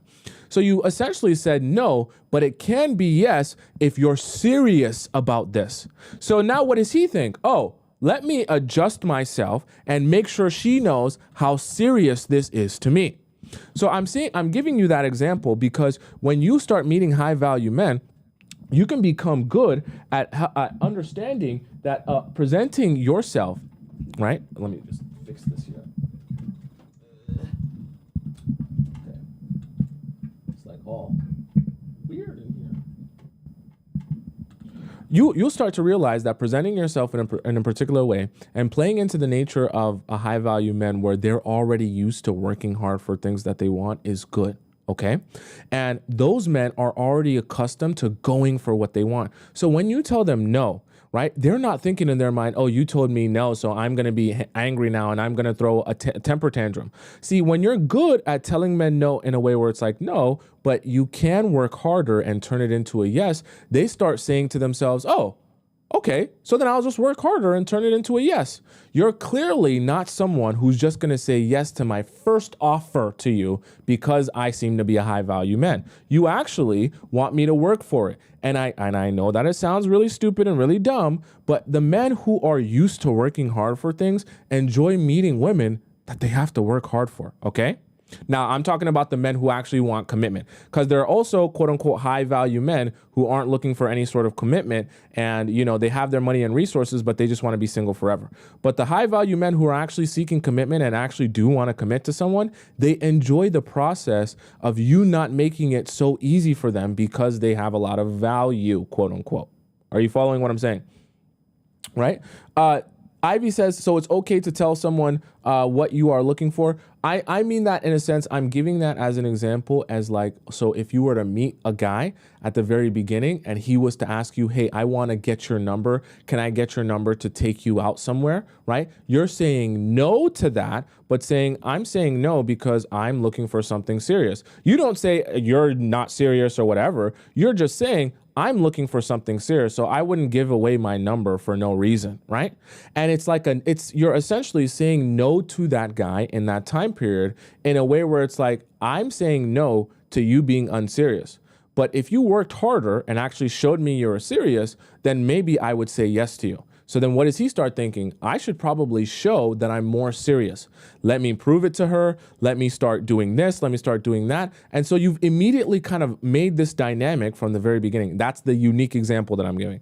You've immediately made this dynamic from the very beginning that, hey, if you want something from me, you want to approach me, you're looking for something from me, you want to take me out, you want my number, hey, honestly, I'm not interested in doing something casual. So there's criteria you're going to have to meet if you want access to me. So for now, it's going to be a no from me until you can meet that criteria. Then he starts thinking, oh, wait, criteria, me, I meet that. That's not me do hard things. That's not a problem. Okay. And the reason I give that example specifically when it comes to high value men, okay? Now, obviously, this is something you're going to have to kind of sniff out. If a guy that's approaching you as a high value man and things like that, it might not be something you know from the very beginning. But what I essentially mean is you want to challenge high value men to do more. Why? Because you're playing into the nature that already exists within them, that they're used to doing more to get more out of life. They're used to doing the hard thing of making sure that they sacrifice, making sure that they invest their time, their energy, their blood, sweat, and tears to get an end result. That's already in their nature, which is why they are where they are in life, assuming that they're somewhat self-made and didn't just get everything handed to them. And so by the time you come into their life, you actually represent what they're used to dealing with in their everyday life, in their career, right? They're used to working for things that have a lot of value. So when you come along in their life and they want you, or they approach you and show some interest in you, and they feel it's necessary to work a little bit harder for you to get more access to you, you fit in line perfectly with his already existing nature. Ironically, when a man is used to working hard for things to get more out of life, and he meets a woman who is the opposite of that, someone who essentially gives herself to him very easily without a lot of work, it's the opposite of his natural nature, which is to work hard for something and invest in something and build something. And so he ends up not paying much mind or much attention to those women because they're the exact opposite of everything that he represents in his life, right? Men who are used to being able to work for things that they want have no problem working for a woman they want, especially when they're the ones approaching you. You want to use that to your advantage and never let hold of that grip when a guy is approaching you because he wants something from you, whether it be your number, whether it be to take you on a date or get to know you or whatever it may be. Does that make sense to you guys so far, right? Me, like in the chat says, have had some guys approach me in the real world and they ask me for my number or give me theirs. They want to take me out, but since I don't think they're attractive, I don't want to go. Am I wrong? If you don't think they're attractive and you don't want to go, then that's just you being you. Like, there's nothing wrong with that. You don't have to say yes to all people who ask you out, right? I'm just giving that as an example of someone who approaches you that you do find interesting. You know, you can always sprinkle a little bit of no, but if you worked a little bit harder, you know, you could probably get something here. Guys love to wank themselves off to that. I'm telling you the honest truth. It's an emotional wank. They love feeling like, oh, just let me taste it. Please, just let me taste it. I feel like you don't like me, but I feel like if I just, I'm almost there. I'm right there. They love to be able to chase like a hungry hyena. I'm just being honest with you. They love to be able to feel like you just barely want to be around them and spend time with them, that it's like you're being kind of mean, but it's so playful, and they feel like it's not that you don't actually want them. It's just you're being a little bit playful with it, and maybe they're having to work hard. They trust me. Men haven't changed for a long time. They love that, okay? When you get really good at that, right, and good at giving that quality, to men in your relationships and making them feel like, oh, I'm not that interested in you. Maybe I could be convinced, but I don't know. I don't know if you're the guy that I'm looking for. They start thinking, oh, I want it so bad. I want it so bad. Please give it to me, right? And that's the type of approach that they give you. Sorry, let me just fix this here. I want to make sure that this is all good. Make sure my mic is all set up in here. Okay. So, does that make sense to you guys so far? Okay. And why that is so important. Okay. Someone said lions wanting meat. That's pretty funny. Okay. So number one was wow, we're going so long today. Stand out from the crowd. Number two, strategic but unassuming. Number three, location. Number four, play into their nature. Number five, number five is going to be confidence candies. Now I mentioned this earlier when it came to your location and why it's so important to not just be focused on going to the local cocktail bar or the local whatever bar or country club, and actually be focused on giving yourself the confidence that you need to be able to be desirable and be attractive. I want you to also be thinking about when you're attracting high value men, you constantly need to be feeding yourself confidence candies. What I mean by that is you need to start doing things that make you confident within yourself and give you confidence or make you feel more comfortable. Hang out. This is precisely why I said start hanging out in places that you enjoy hanging out in, because you're going to have more confidence and be more secure and more happy within yourself being in somewhere in an environment that you enjoy. When you go to a country club that you're unfamiliar with, that you never spend time in, you're going to be so uncomfortable. What's that going to lead to? Insecurity and a lack of confidence. When you dress in a dress that you never regularly wear, what's that going to lead to? Insecurity and a lack of confidence. When you start doing all these things that aren't you and don't represent you, the human being, you're going to lead yourself to a lack of confidence and insecurity. What are the men going to receive from you? They're going to receive that insecurity. They're going to receive that lack of confidence. And subsequently, they're going to be less attracted to you because of that lack of confidence and because of that insecurity. We don't want that for you. We want you to be able to be desirable and attractive to those men when they meet you. Okay? Right? We want you to have a smile on your face. We want you to be genuine. And we want you to be able to look in the mirror and be like, damn, I'm that girl. Okay? I'm it. All right. And actually believe that, because when you go out and you're meeting men in your environments that you feel comfortable in and you're happy in, you're going to give off so much confidence that those men are going to say, oh, I want this type of girl. This is the type of women that I'm attracted to. This is the type of woman that I want to get to know more about, right? And they feel that energy from you. That's the same time where guys will start saying, there's just something about you that's so magnetic. You understand what I'm saying? And everything that we talked about, remember we talked about being strategic and unassuming and being able to ask him questions and being able to seem like you're so fascinated with everything about his life and things like that.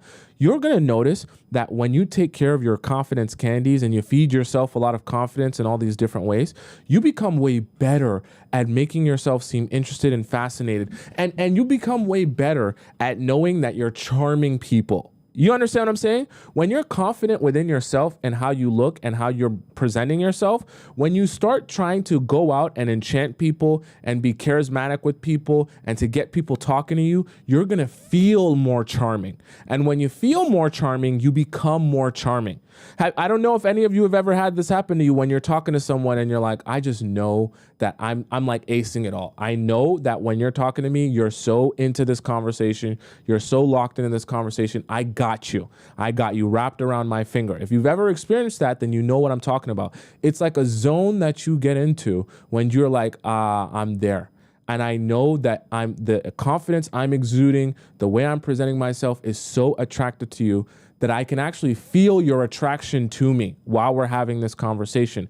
And as that you're feeling that, you're going to feel more confident. Your questions are going to become more intriguing. The way you present yourself and the way you ask them are going to become more intriguing. The whole conversation is going to feel more intriguing, and you're going to feel like you're really building something and sharing some sort of connection here with that person. And remember, like we talked about earlier, what are the high value men seeking the most of? Emotional connection. Not a connection with their wallet, not a connection with their resources, emotional connection, because that's what they're getting the least of. Okay, right? That's what we want for you. So do you guys have any questions about what we just discussed today, these 5? So stand out from the crowd, strategic but unassuming, the location, play into their nature, and the confidence candies. Okay, I didn't even realize today was Friday. It's okay, we'll go extra long today since it's Friday. Don't you worry, all right? Does that make sense to you guys so far, right? Rosie said, I'm not confident in a pub. I like coffee shops. Perfect. Then you go to a coffee shop. I want you to be confident. See, this is the thing. I'm actually a human being, not a dating guru. So I want to give you advice that helps you, the human being. Okay.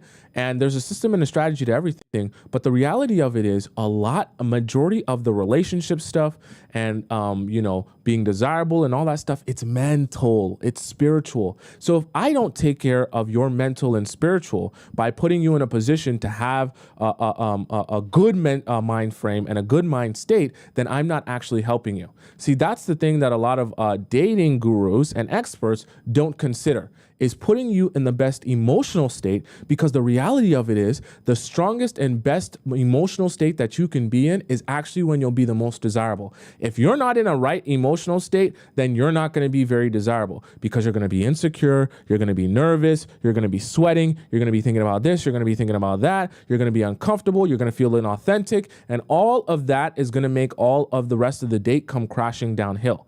But if you felt that confidence within yourself, if you felt like, you were actually that girl, it's going to be so easy to ace dates, and it's going to be so easy to have men falling all over you, because you actually believe that you're that girl yourself. And so you make it that much easier for other people to believe that of you. Okay. Does that make sense? Kubi says, I like to dress extra for no reason. LOL. I have up looking. Well, let me scroll up here. You said I have looking sexy. I realized I have a baby face, so I just lean into it. I dress all kawaii, like kawaii ribbon bows in your hair and everything. Oh, like you put kawaii ribbon bows in your hair and stuff. Perfect. Each of you have your own individual aesthetic. Okay. And whatever your own individual aesthetic is, see, as you mature, for some of you on the younger side, maybe you haven't yet found your aesthetic. As you get older, you'll start to find your aesthetic, what you look best in and what your style is. And you just lean into that, because at the end of the day, when you look in the mirror and you feel good about you, that is the most important thing, because you can't meet a man and be attractive to him if you don't look in the mirror and feel good about you. Because if you don't, you're going to come across very nervous, very shy, very intimidated, just very not any of the stuff that we want you to be if you're going to be attracting another confident, secure, intelligent, strong man. We want you to be projecting out confidence, security, strength, and all of those same qualities. We can't have you being scared in the corner of the country club in a blazer and red lipstick because someone else told you to do that, okay? That's not going to help you, and you're not going to see any results that way. I just have to be honest with you, okay? And I'm actually trying to help you, which is why I'm giving you this type of advice, okay? Mia says, what do you mean by playing into their nature? I talked about it already, so you can go over to my YouTube channel, just above my head on the top right corner of the screen, Tomisin Atobatele. You type in on my YouTube channel, and I'm live there at the same time as here, and you can just rewind it and see exactly what I said, okay? Does that make sense to you guys so far? Celine says, I normally dress good every day before stepping out of the house, and I just feel like, wow, perfect. I want you to dress like you, put on your aesthetic. That doesn't mean you can't try new things, but I want you to try what makes you feel good. So if you try something and it genuinely makes you feel good, continue doing that. If you try something and you're like, this is not me, it's not my style, then don't do that. We want you to feel good about you first, because you can't go to step number 2, which is being desirable to men, if you don't feel good about you first.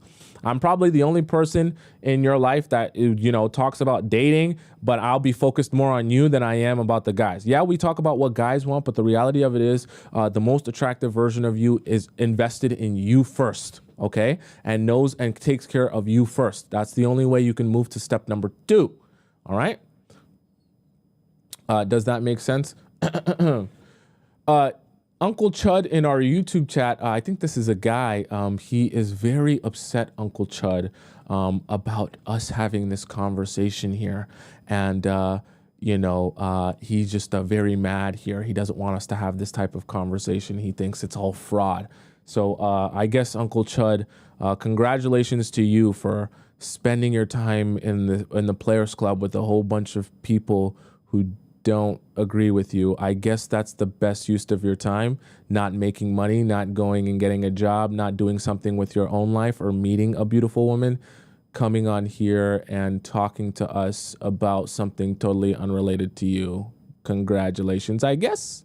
Stay for longer, I guess. All right, guys, let's move on to the next segment here where we talk about things going on in the world of TikTok and relationships. All right. So let's put on our headphones. Okay. Put your headphones on, get them on. We about to hop into this thing here. I'm going to switch them up here. We're going to hop into this thing here where we're going to be reacting to some things here. Now I seen you guys are real funny. Okay.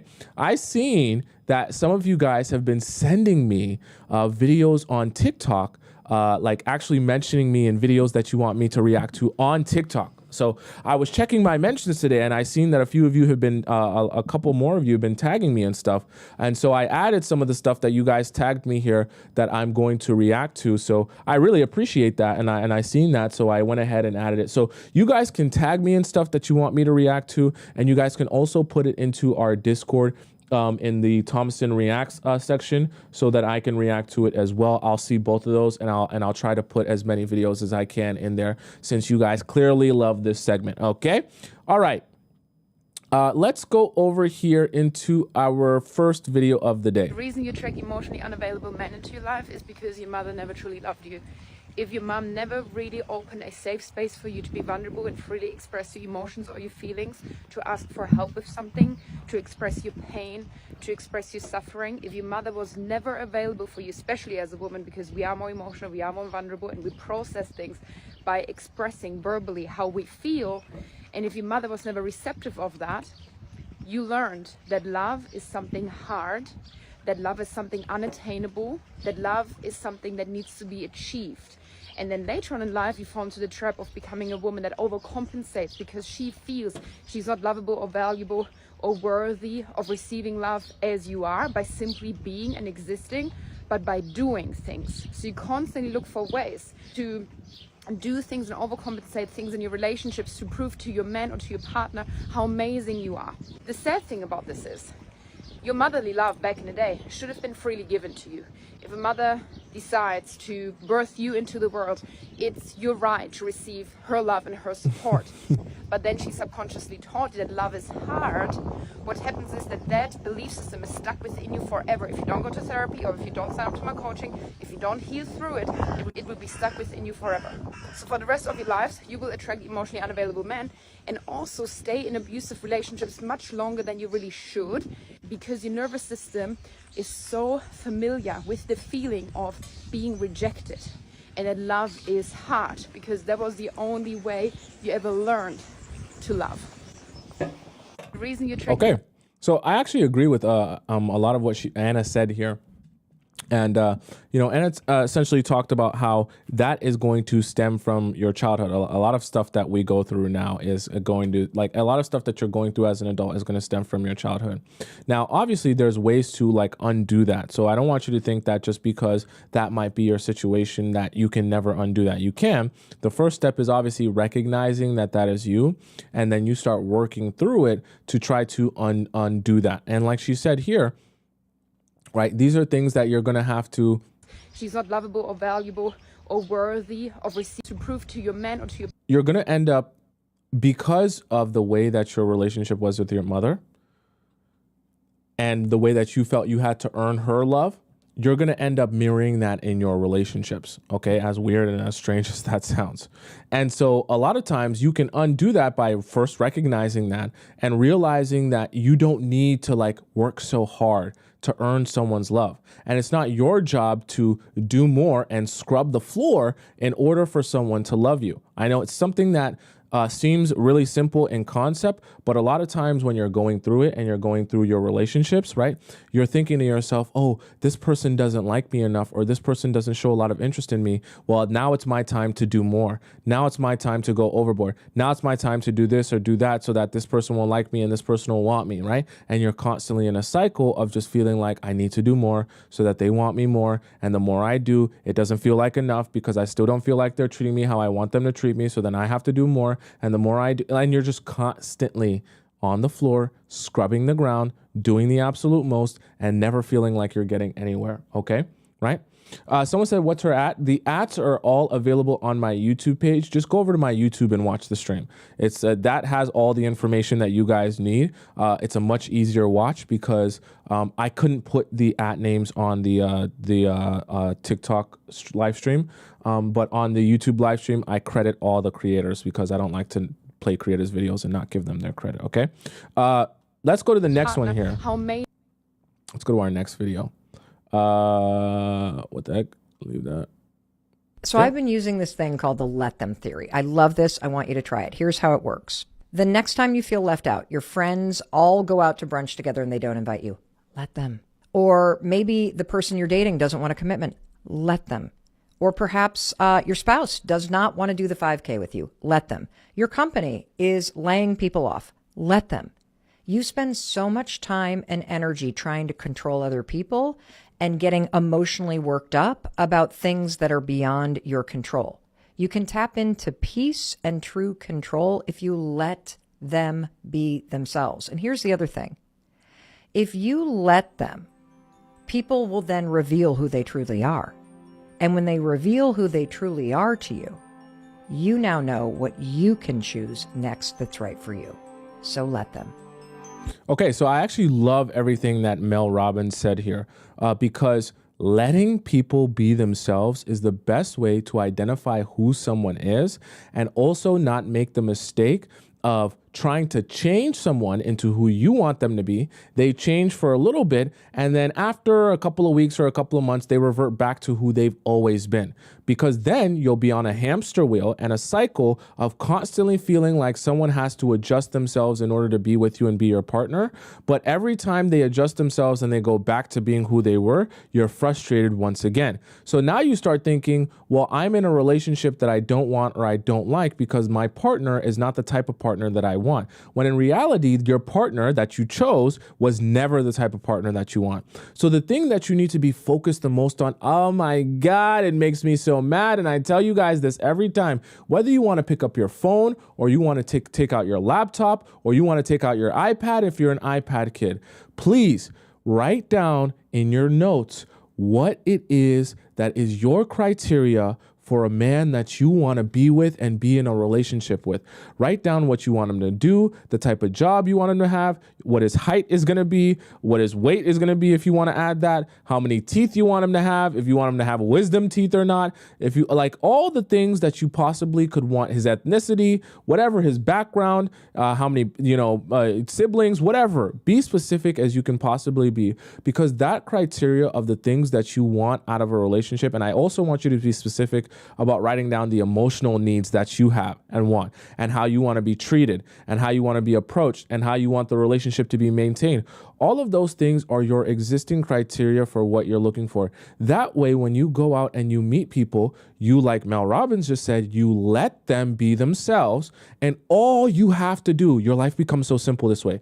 All you have to do is hold up your sheet, which is like your template for what you're looking for, and ask yourself, I'm looking for someone who can give me princess treatment. Do you tick that box? Check. Okay. I'm looking for someone who is financially stable. Do you check that box? Check. I'm looking for someone who can be consistent with me. Do you check that box? Check, right? And your life becomes very simple where you can just say to yourself, my criteria already exists and it's not going to change for anyone. And when I meet the person that I'm looking for, they will fit that already existing criteria. That's what makes them who I want. Not them being, handsome, not them having a long schlong, and not because, I hang out with them a couple times and they're the last person I hung out with, so I feel lonely if I'm not with anyone, and they're the last person I was with. What makes them who I'm looking for is that they fit the criteria of what I was already looking for.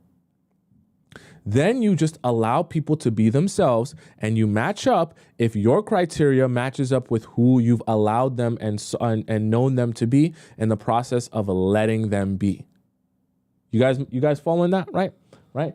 Yeah, says be very specific. Yes, be very specific. And the reason I say that is because I want for you to not be unsure of what you're looking for. So the more specific you can be, down to the stitch count that you want on his clothes, okay? I want you to be so specific that you're never unsure of if you're looking at the person that you want when you're dating someone, okay? And I'm being honest about that, right? I want you to be specific so that you're not confused within yourself when you're dating someone. Am I dating the type of person I actually want to be in a relationship with, or am I just dating because I don't want to be lonely? Okay, right? Alexandra says, want the specific partner more than you want a relationship. 1000%. You will always have a better relationship when you are looking for a situation and a way that you want to be treated than you are attached to any one individual person. Okay. That's what the real detachment is. It's not just detaching from any human connection overall. It's detaching yourself from the idea that my relationship has to be specifically with you no matter what and no matter how you treat me. It's got to be with the person that you're looking for and the type of relationship that you want, okay? Something so crazy to me is that a man will buy a woman a gold necklace with a sapphire stone. Whole time her favorite color is pink and all she wears is silver jewelry. And then a bunch of men will be in the comment section calling her ungrateful because she did not want the gift or because she did not like it. And then they will also turn around and call women gold diggers in the same sentence. So one day I went to lunch and I was picking up my order. And right after I walked in, another guy came in. And once I placed my order, I stepped aside. And he placed his order. And he ordered 2 dinners that was the exact same way. So about 5 minutes later, his girlfriend came in. And she was like, babe, you got my food? You ordered my food? And he was like, yeah. She said, what did you order me? And he repeated his order. Baby girl lost it. She was like, that is not what I told you. And she went down everything that she said versus what he said. And she was like losing it. He was looking like so embarrassed. And that's what hit me, because me and one of my friends were just having a conversation like, why don't men listen? Or why do men get you what they want you to have versus what you actually want? It's because they think if you love them, what they want is good enough. Like, they see you as extensions of themselves. And they pick women who fit into their life, not necessarily women who they can build another new life with. And I feel like most men, unfortunately, this is no shade, no dig, it's just the truth, don't see women as having our own autonomy and agency and desires.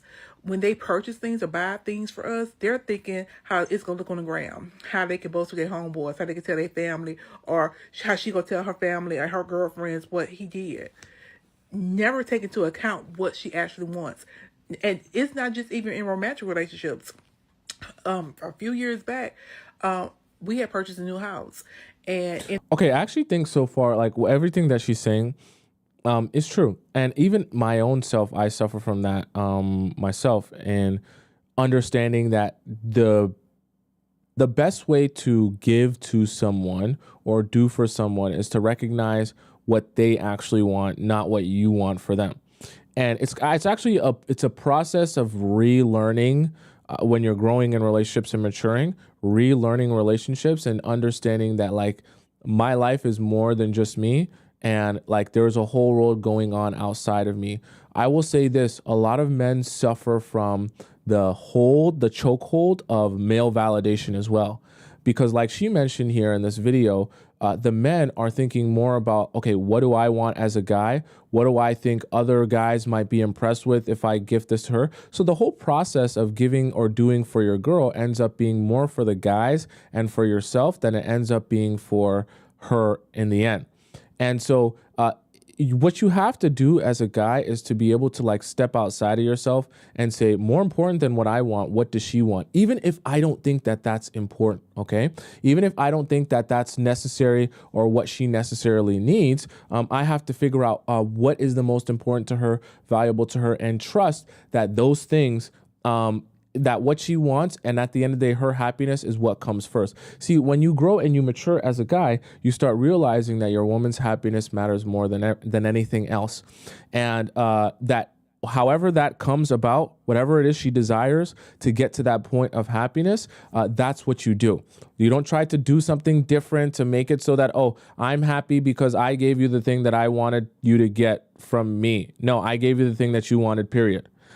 I seen another video before that was a guy who he gifted his wife like a monster truck that was super impractical, like a big lifted truck, huge wheels, super impractical. She could barely get into it. And he was like, don't you love the truck? And she was like, no, you love the truck. I don't love the truck. Like, this is not what I need. It's not practical for what I do. I can't put my groceries in here, and it just looks really stupid and dumb. And so it was funny because that's exactly what she's describing here, right? Is the guys gifting to women, or just doing for women what they think is best for them, and not being able to step outside of themselves and see, hey, I actually need, if I want to give to you or do for you, or be a good partner to you, then I have to be focused on your own perspective. Very difficult thing for a lot of guys to do. And when you're dating, I would be very aware of the guys who are incapable of properly stepping outside of themselves and putting themselves in your shoes. That's why it's really important. It's really important when you're dating people to ask them about their past relationship with their ex, and ask them very specific questions like, if you were your ex, and I've asked a lot of people this is a really good question. If you were your ex, right, what do you think she would say is the reason that you guys broke up, or the things that she really disliked about you in the relationship that you either did on a consistent basis, you said on a consistent basis, or she just, didn't work for her in the relationship. See, a guy who understands perspective and knows how to put himself in someone else's shoes is capable of being able to say that. Someone who is not good at putting himself in someone else's shoes will find it very difficult to imagine the perspective of his ex-girlfriend and what might have transpired in the relationship that she had issues with. Are you following what I'm saying? Right? So it's a great question to ask, because this is all about perspective and the importance of perspective in a relationship, and being able to see someone else's perspective outside of your own, specifically your partner's. A great question to ask so that you can know if a guy has that or not. Because if he doesn't, he'll do a lot of things like this, like she mentioned here. Okay. I think the rest of the video is just her discussing the same thing. Came like a built-in wine cellar, and year long. As for she's just essentially going through the same thing. Okay, so I hope that makes sense to you guys. Someone said Tomisin the guru. I just a human being, guys. Okay, and that comes from my own experience with myself and growing and maturing in relationships. Right. If he doesn't call, you do not call. If he doesn't text, you do not text. If he is not reaching out to make plans, you will most certainly not reach out and make plans. And why? Because the sperm swims to the freaking egg. Damn, okay. Period. Biology? Why did she close the cabinet? I'm confused. Did the cabinet have something to do with the video? Okay, sperm swims to the egg, I guess, science, biology, yeah.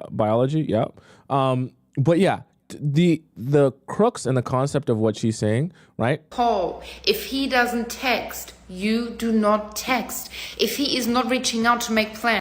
What she's essentially trying to explain to you guys in so many words, is a quick video, obviously, is that you have to understand that the men, okay, we're talking about masculine, straight heterosexual relationships where you have the masculine men and the feminine women. I'm not speaking about anything else.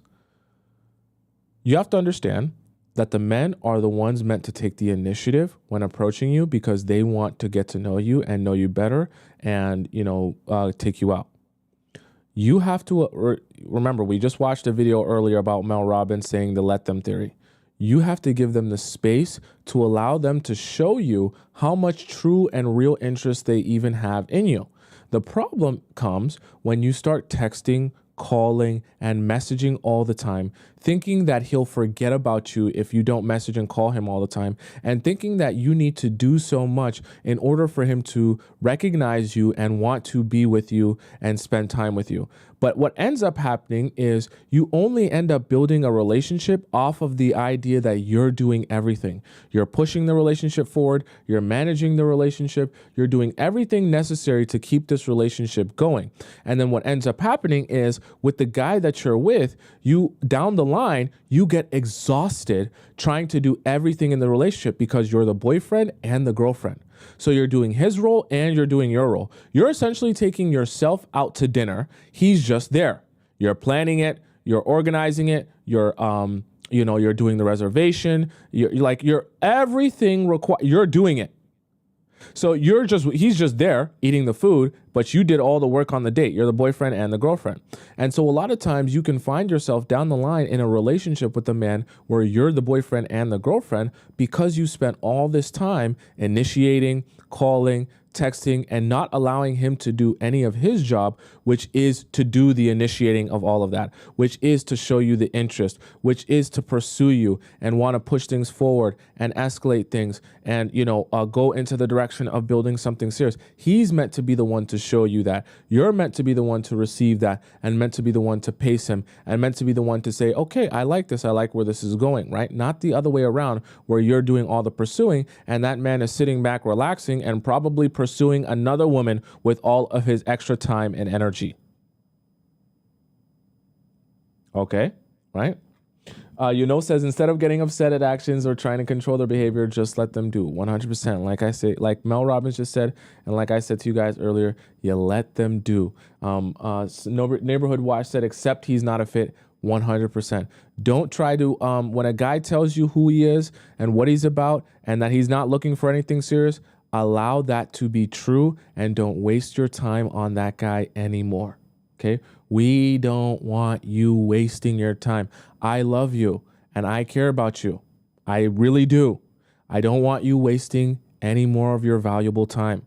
When a guy tells you he's not interested, no, I shouldn't say not interested. When a guy tells you he doesn't want commitment, he's not trying to build, he's not sure what he wants, leave those guys in the dust. Just leave them in the dust. Okay. Right? Let's go to the next one here. I know how to turn on the perfect man. Oh, this is that Nick Cannon clip. Okay, we got to analyze this. Perfect man. I can be God-fearing, celibate, the one that you want. I can tell you everything that you want in a man and show you that. I can open the doors, lay down the cloak, send the jet, do it all. One thing that I don't think gets talked about enough, and that is a man's ability to become a chameleon for the kind of woman that he wants or wants access to. He will become Mr. Me Too. And that's why you don't want to do all the talking, because everything you say, he's going to say, me too. You like spoken word? Me too. You're a Yankees fan? Me too. You like sushi? Me too. That's why you don't do all the talking. You let him talk. Some of these men only say they want a wife and kids because they want access to the kind of women who only wants that kind of man. He knows good and well he wants to play the field until he's in his 50s or 60s, but he doesn't want the kind of women who also want that. They like convincing a woman to do something that she didn't originally want to do. They want to see if they can change your mind. They get an ego boost out of you thinking that you want marriage, but he done talked you into friends with benefits or a situationship or something that you knew you never wanted. The same men who are so quick to tell a woman that she should have chosen better are the same men who will admit that they can be a chameleon and become anybody that you want them to be. And this is why discernment or your ability to listen to your intuition is so important, because even if that man checks all the boxes, there's still that nagging feeling, that little voice telling you, I know, but something about him isn't right. And if that's the case, run.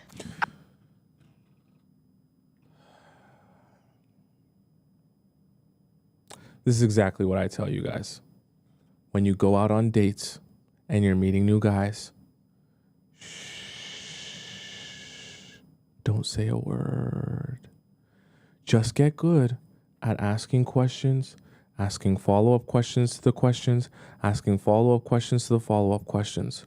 Let him talk to you and tell you what he's really about. Give him nothing. Be very vague.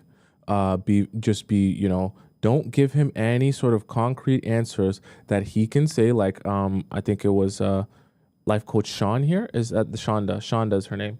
Like Shonda just said, don't give him anything that he can just say, oh, me too. You're looking for something. Me too. oh, you you want to get married. Me too. Oh, this you want me too, right? Because guys get good at that. They get good at saying me too just so that they can extract from you exactly what they want. Just be vague. Just be vague. Be quiet and ask a lot of good questions. I'm not saying be quiet because, oh, that's all you should do is just shut up and never say anything. I'm saying be quiet because the more you allow guys to speak, the more they will reveal to you about themselves, okay? We want you we want you to be saying we want you to be saying as little as possible and allowing them to fill into the gaps what they're actually looking for and what they actually want, or for them to be floundering around the place trying to find which thing to say that makes the most sense, that they can't just say me too, right? Me too, okay? Ivy said, but you can say you want a relationship. I mean, of course. I mean, when you're going on a date with someone, saying that you want a relationship is not a crime. Okay, that's not rocket science, right? Saying that you want a relationship is pretty straightforward. I just mean when I'm talking about me too, I'm talking about the specific things about you that it's like, oh, what are you looking for in a guy? Right? So some of you might say, oh, well, let me tell you the laundry list of everything I'm looking for. I'm looking for a man who would buy me flowers because I never used to get flowers. I'm looking for a man who would take me out to fancy dinners because I never used to get that. I'm looking for a man who would buy me a diamond necklace or a diamond ring because that's something that I've always wanted. And a lot of times when you're meeting guys at the very beginning, they're going to be taking all of that information in and they're going to be realizing, okay, this is the perfect way for me to get to your heart. You're giving me all the keys to success to get to your heart. And you know what they get good at? They get good at giving you exactly that to extract from you exactly what they want. When they extract from you exactly what they want, then they disappear or they change up because that was never them. They just knew how to be a chameleon for whatever you were looking for in the moment. Are you following what I'm saying? Right? And you don't want men to be able to just say me too and be whatever you want in the moment. Saying things like I want a relationship or saying things like, like that, like those are vague. Right? Even when you say, I'm looking for, when they say, oh, what are you looking for? You say, I'm looking for a guy who's nice and a guy who treats me well. Right? Those are so vague, people don't even know what you're actually saying. Okay? And that's good. We want you to be vague, and we want, instead of you being vague, not talking a lot, asking a lot of questions so you can extract a lot of information. And in the process of you asking a lot of questions, you enchant him with the idea that I'm so fascinated with you and everything that you have to say. Please tell me more. Because then he stops feeling like it's an interrogation and he starts getting the ego boost of feeling like he's the most fascinating and amazing man on this earth, that him telling you more is making you more interested in him, and he's doing such a good job by spilling his guts. And guys get into this flow of spilling their guts, not realizing that they're telling you about how they did their ex super dirty. And that's good information for you to have, okay? We want you to have information and not be confused and thinking that this guy is amazing when he's actually not, okay? Very important superpower for you guys to have, all right? Next here, let's go to the next one we have. To the people that told us to get hobbies instead of dating, thank you. This is my milk bread. That's me. She's talking to me. Danny's talking to me. I'm the one that told you all to get hobbies instead of... That's me. Told us to get hobbies instead of dating. Huh. That's me. She's talking to me? Huh. Thank you. This is my milk bread.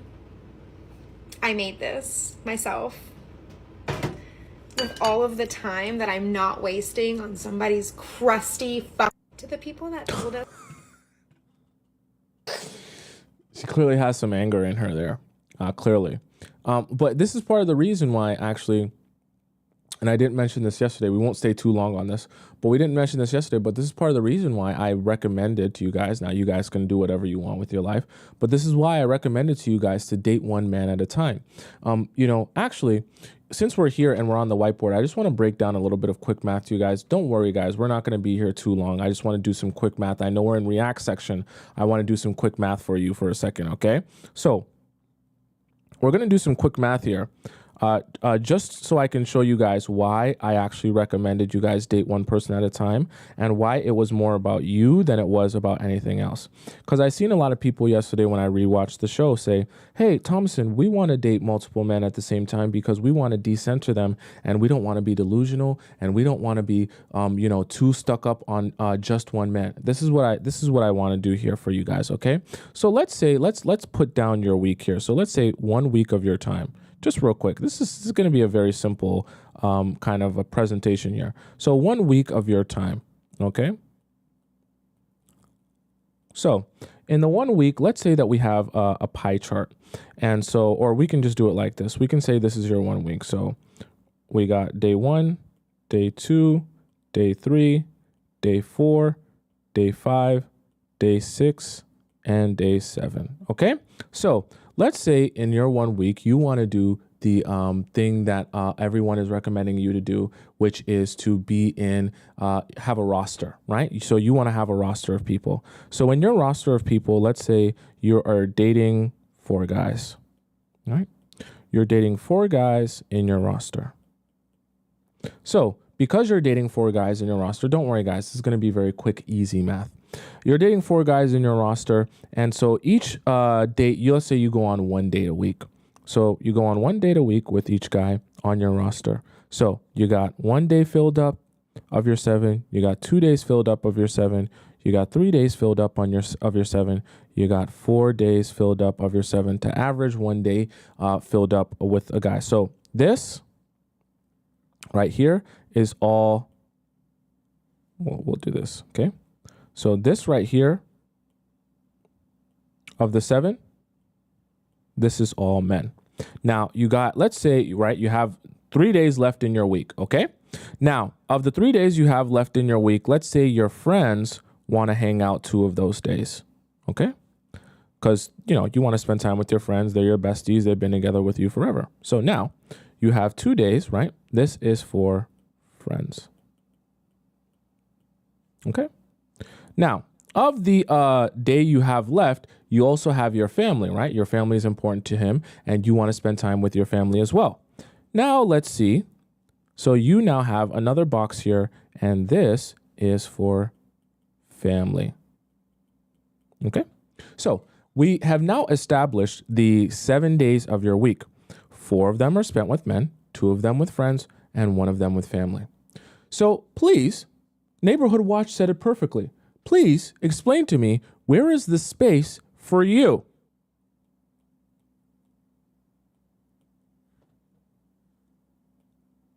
Where is the you space here? All the rest of your days are taken up by either men, friends, or family.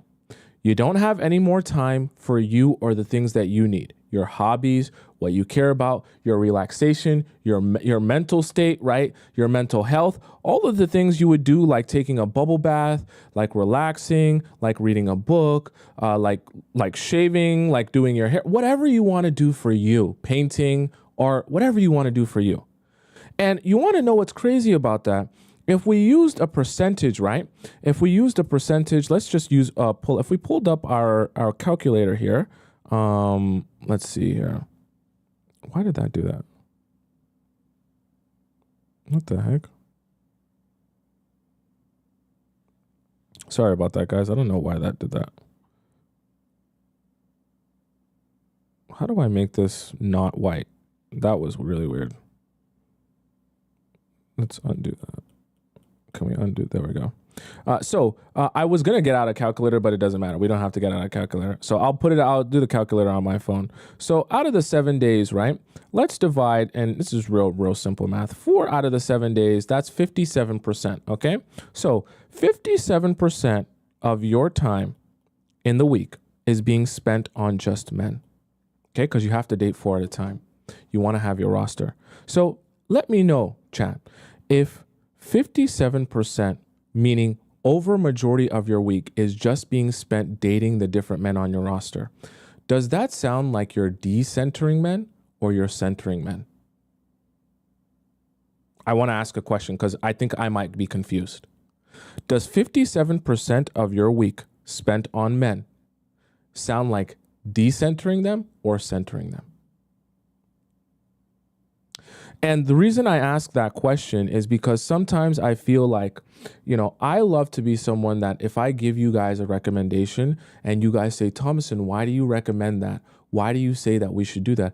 I love to be able to say, guys, girls, women, amazing souls, I recommend this to you because of A, B, C, and D. This is how I think this will benefit your life. And see, the thing about it is having a roster sounds cool. I had a roster at one point. I thought it was cool and I thought it was amazing. And it sounds good in theory. But when you actually break it down, you actually end up, instead of doing what some people would say, oh, you're allowing yourself to decenter men and you're allowing yourself to not be too attached to any one individual man, you still end up centering men by using majority of your week on just dealing and managing all of these different men.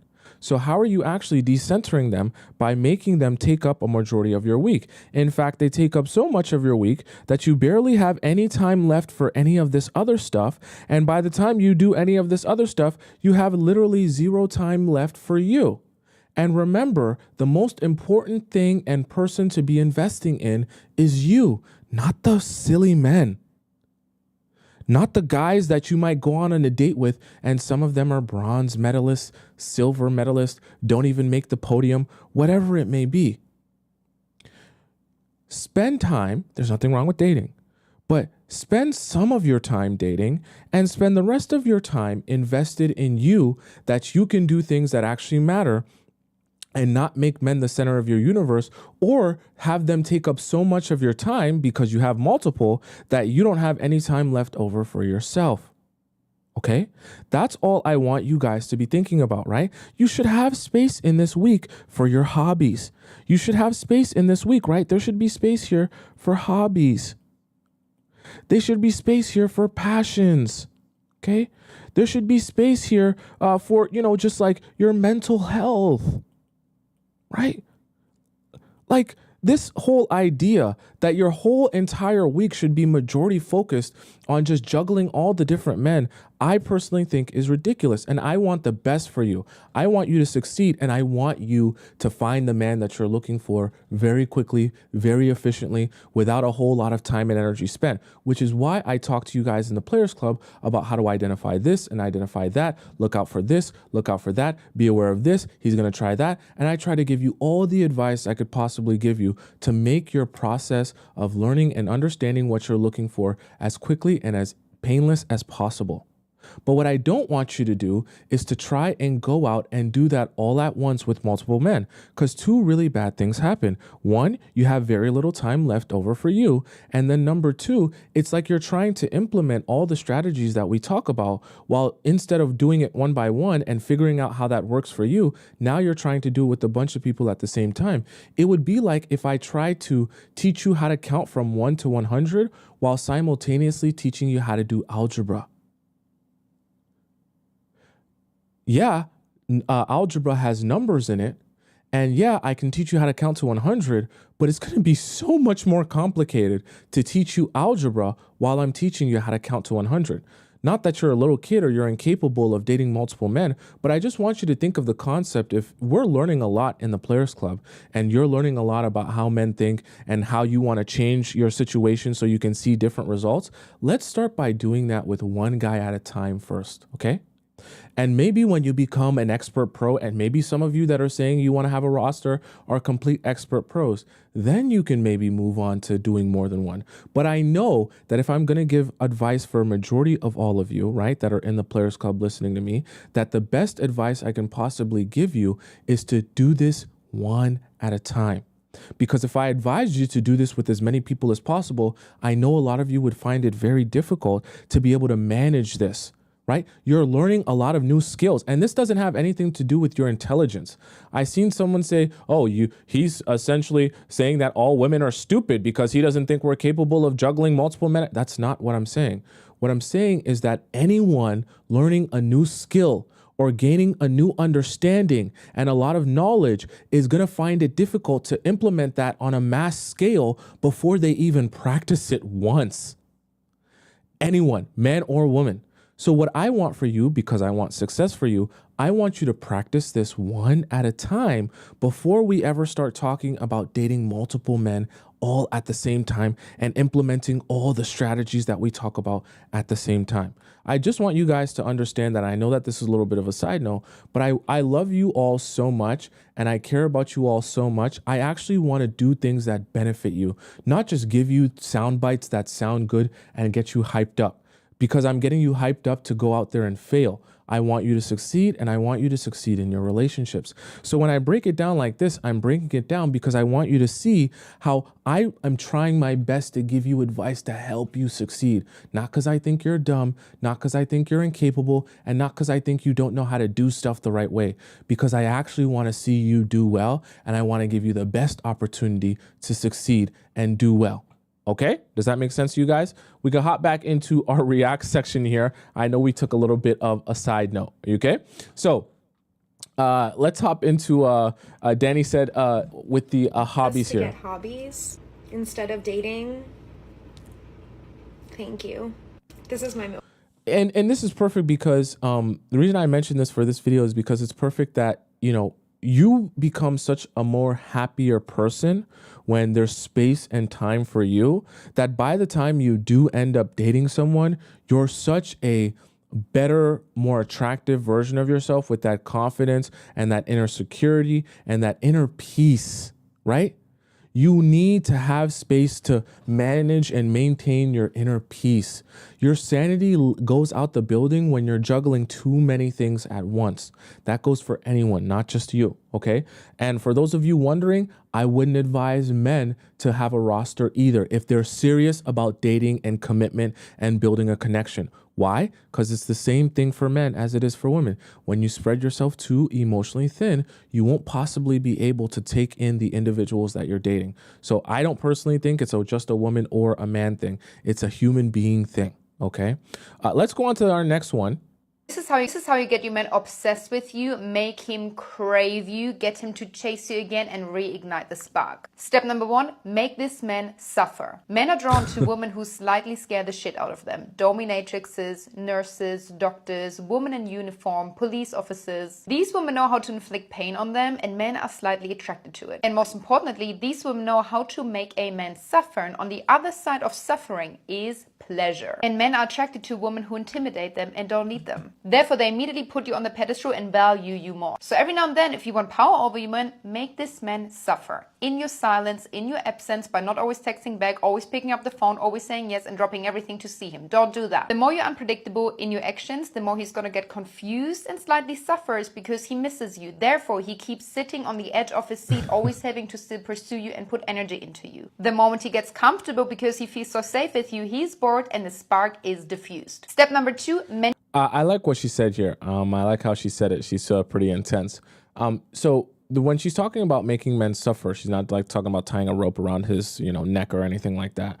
She's talking about essentially not easing men's anxiety. Like I always talk to you guys in the Players Club, right? You don't want to be easing men's anxiety. And the thing about it is men are going to reach out to you to allow you to ease their anxiety. They're going to say, oh, but you never text me. I feel like you don't want me. I feel like you're not taking this serious. I feel like you don't want this relationship. They're doing that so that you will start doing the job of easing their anxiety and making them feel like you're invested in this relationship. The problem with that is the moment you start easing his anxiety, he's going to start pulling back from you and liking you less.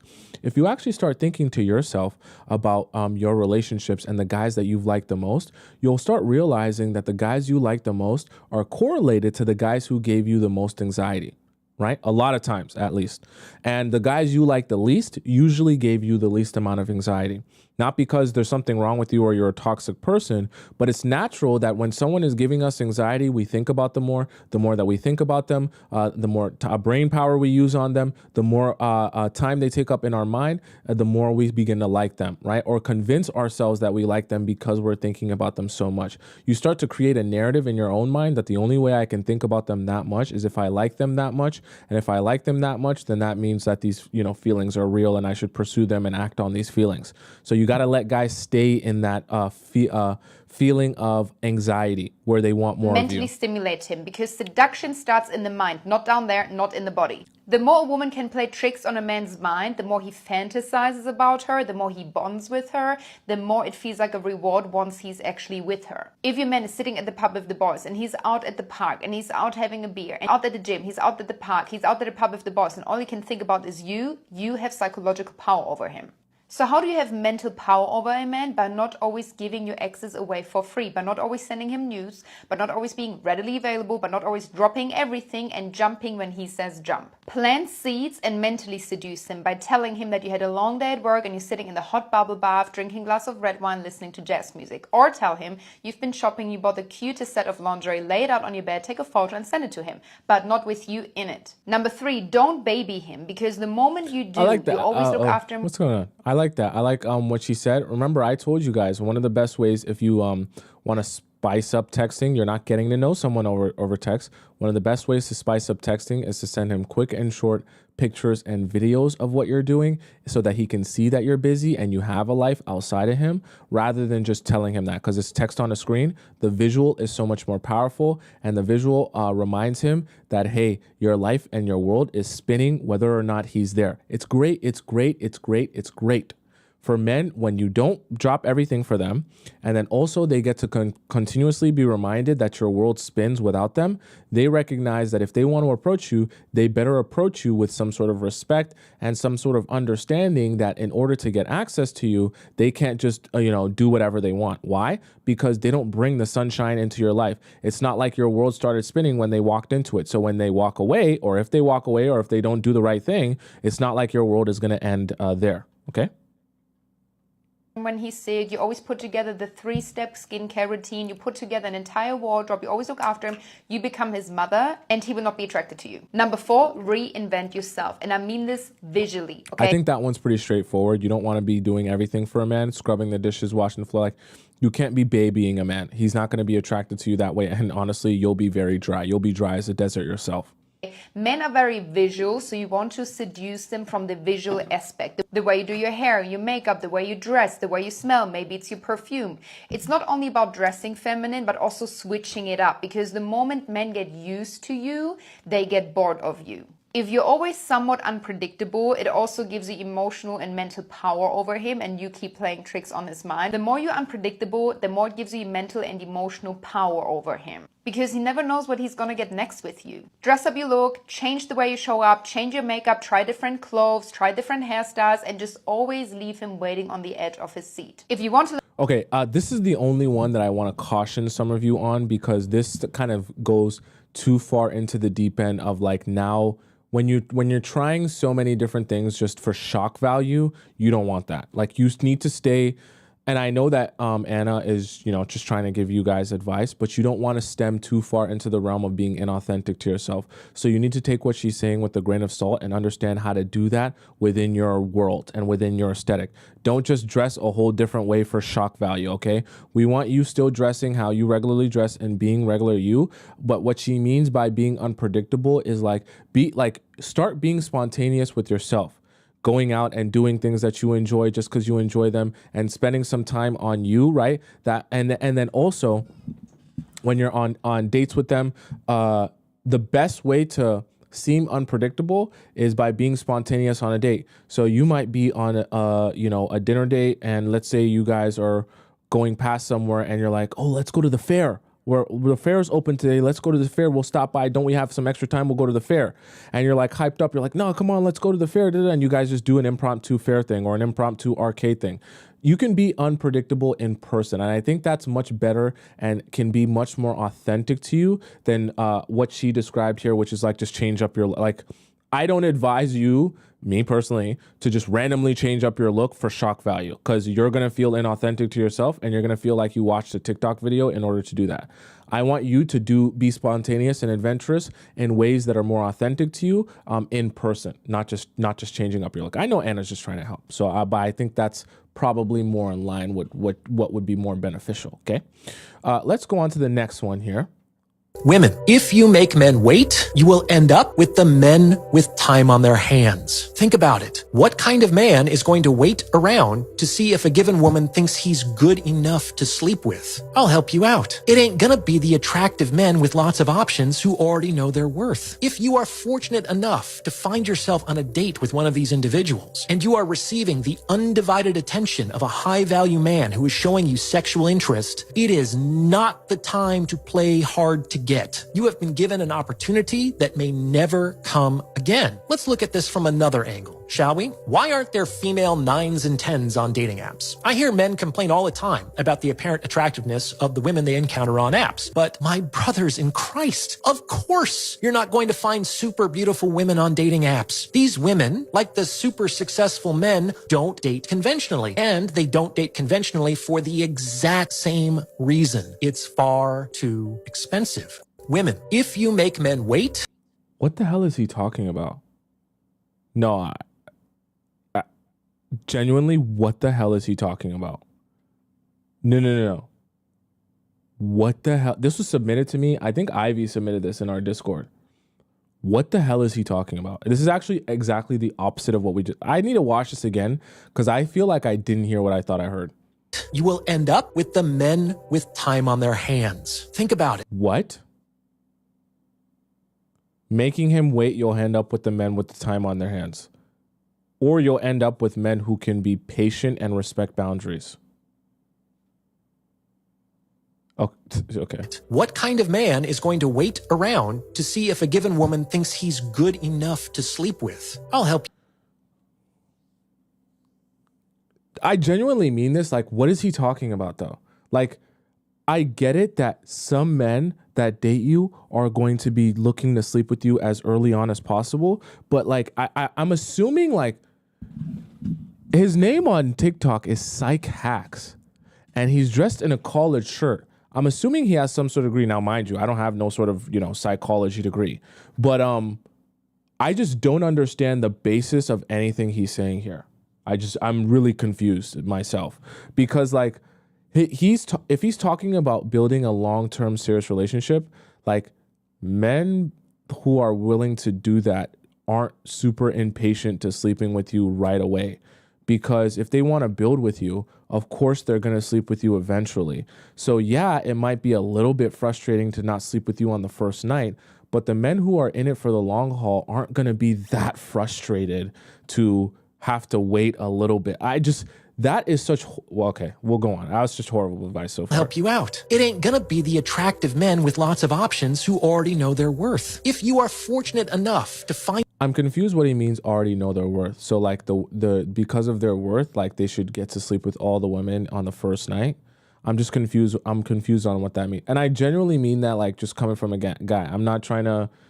pander or anything. I just don't understand what he's saying at all. Find yourself on a date with one of these individuals, and you are receiving the undivided attention of a high-value man who is showing you sexual interest. It is not the time to play hard to get. You have been given...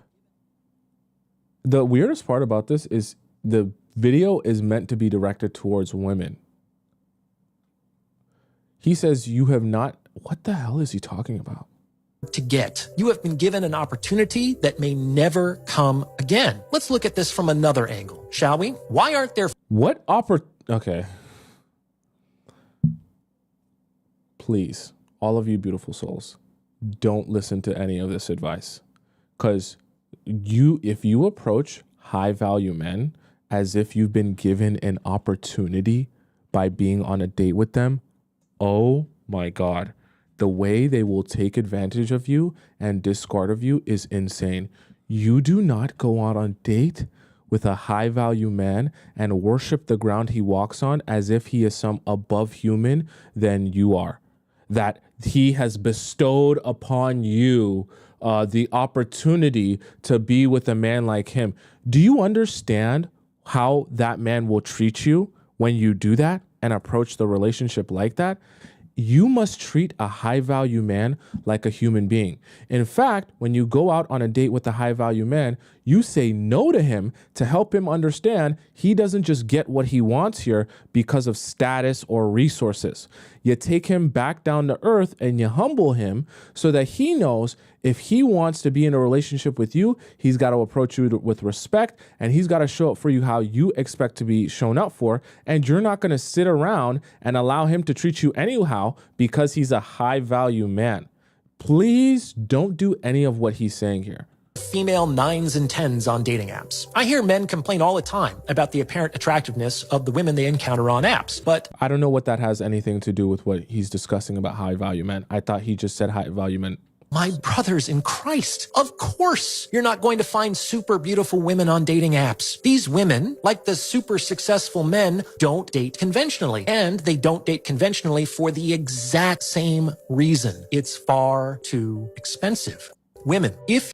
What does that have anything to... What? I thought he was just talking about high value men. So if he was just talking about high value men, why do they have any problem with how expensive it is to date women on the dating apps?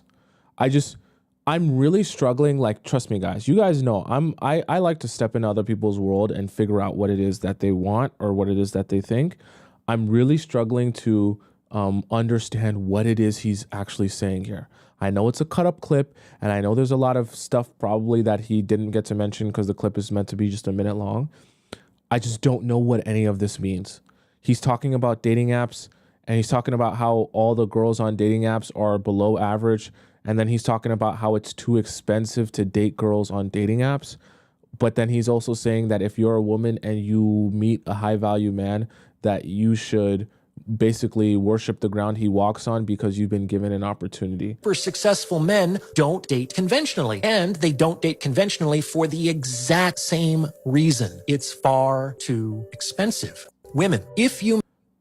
Ivy, why did you send this? I know you probably saying you wanted me to be mad because this makes me mad. I just don't understand what he's saying here. I really don't understand I don't understand what type of high value man is he talking about? Like a guy with money that just wants to sleep with every woman? I don't get it. I don't get it. I don't understand it at all. I don't understand this way of thinking. What is this guy's page?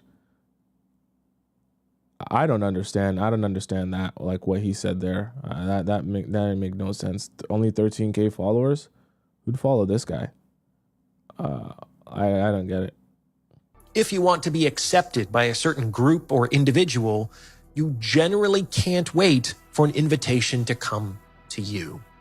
You will need to write your own invitation. And you do that. So if someone wants to leave, if a friend... I want to see what else he talks about in women. I want to see So the rule about romantic relationships is that they are transactional, but they can't feel transactional. In fact, in a good relationship, the transactional is invisible. And the transactionally becomes increasingly explicit as people... Wow. Let's see this dating advice he has. I get the idea that...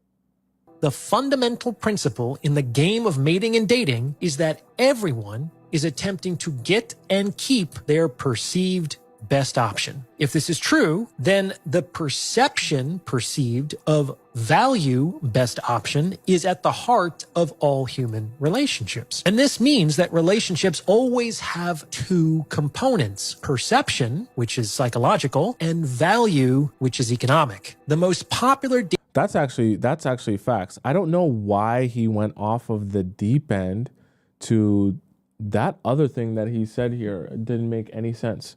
But that thing about, I don't know where he was in his mind when he made women, this. if you make men... He must have been twisted when he made this one. I don't know. Like, he must have been off the Xannies, off something. He was off something when he made that one.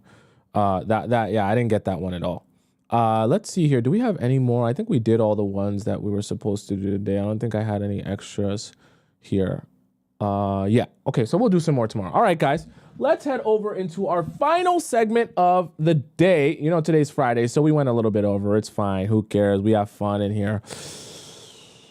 Tell me in the chat, do you know what time it is? I want to know in the chat, do you know what time it is? Here we go. In the chat now. What time is it? Here we go. In the chat now. Tell me what time it is. Here we go. In the chat now. Want to know what time it is. Here we go. In the chat now. I want to know what time it is. Here we go. In the chat now. What time is it? In the chat now. Tell me what time is it. In the chat now. What time is it? In the chat now. Tell me what time it is.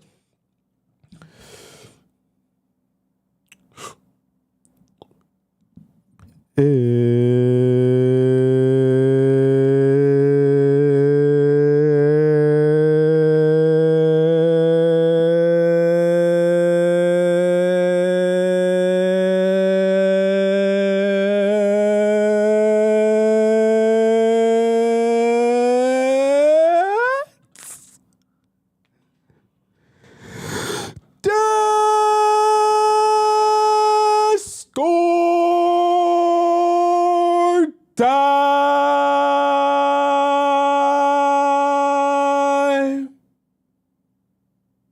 Yeah. Okay, guys. Let's hop over into our Discord. For those of you who are new here and don't know what Discord time is, it's essentially an amazing time where all the beautiful members of the Players Club get an opportunity to ask me personal questions of their situationship or their relationship, and I answer those personal questions live on the show. Now, you have multiple ways in order to submit your question to the show, and I'll tell you those multiple ways in which you can do that. The first way is by going over to our free relationship advice section, asking your question there. And you get that by going into the link in my bio on TikTok or the link in my description there. You can ask your question in the free section. I answer it on a first come, first serve basis, meaning that when you ask your question, I have to go to the oldest question first and answer that first. Now, here's the thing with the free section. I have like 100 questions to answer. So it'll probably, actually, no, it's probably less than 100. Maybe it's like 50 or 60 now. And it's probably going to take me, quite some time, probably about, 2 or 3 weeks before I can get to your question if you ask it today.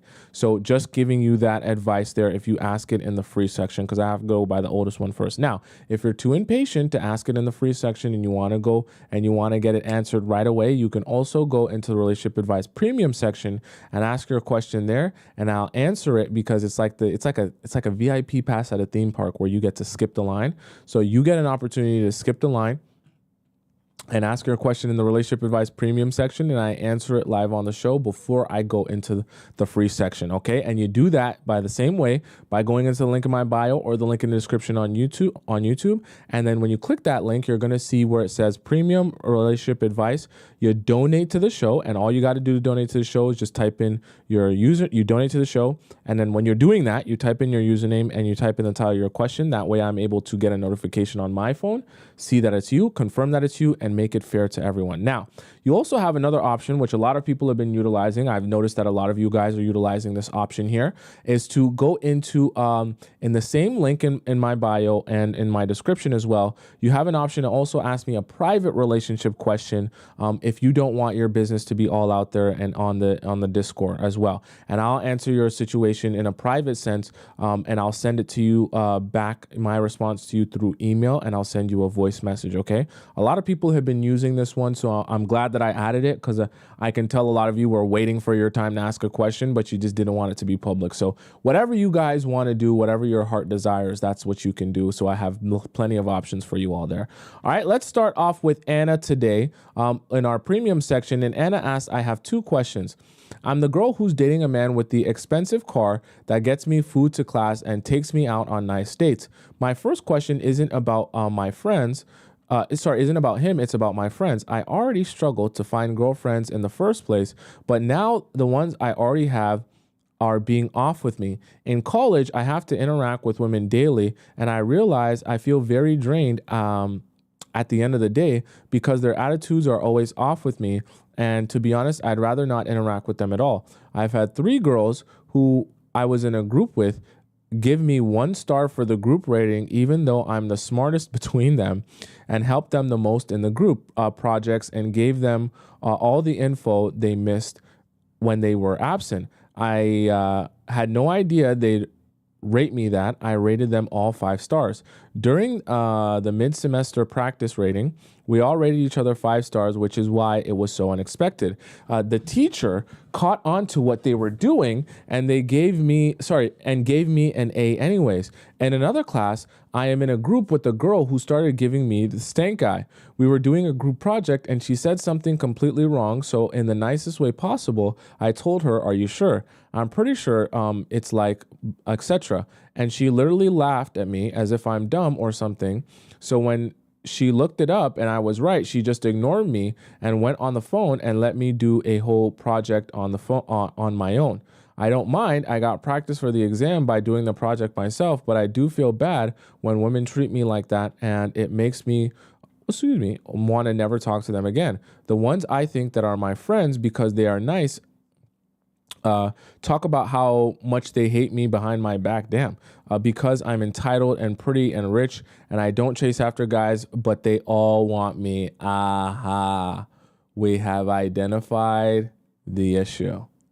I was suspecting it was something along those lines when I started hearing this message, and especially knowing your background. We'll get into it though, don't worry.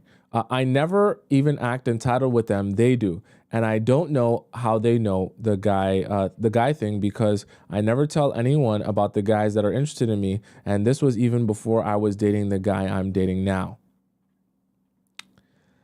Even my best friend who hasn't texted me in a month, I had to text the last 2 times and she was so dry. To me, that friendship is over and done with. I kind of understand her because every guy she is interested in ends up having a crush on me. Aha. I may not be the smartest cookie ever, but I can smell it. I can smell it. I can smell it when it's coming in certain situations. Okay, I knew this was coming. Even the guy she was dating for 3 months, I tried to look ratchet when I'm with her, like I wear baggy clothes and no makeup and stuff, and it doesn't work, and I don't feel comfortable looking like that. But anyways, every time a girl sees him opening the car door, I was just going to say this, and get me food, they get this attitude towards me, even if they were previously nice. They all of a sudden become mean. I just ignore them because it's really exhausting.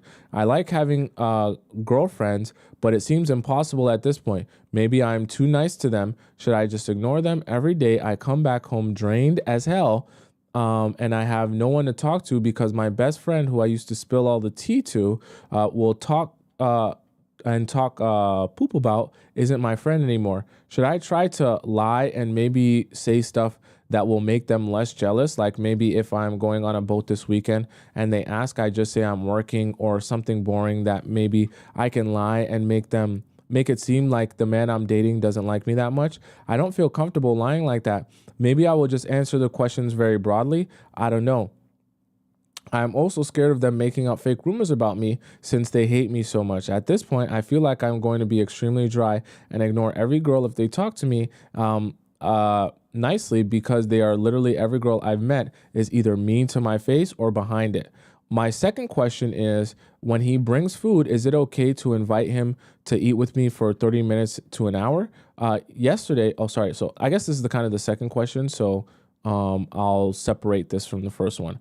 So to answer your first question here, I suspected that the reason that they were treating you like that was because they were seeing things, okay? I know that you said some of the things that happened were even before you started dating this guy, but let's even just focus a little bit on what's happened since you started dating this guy.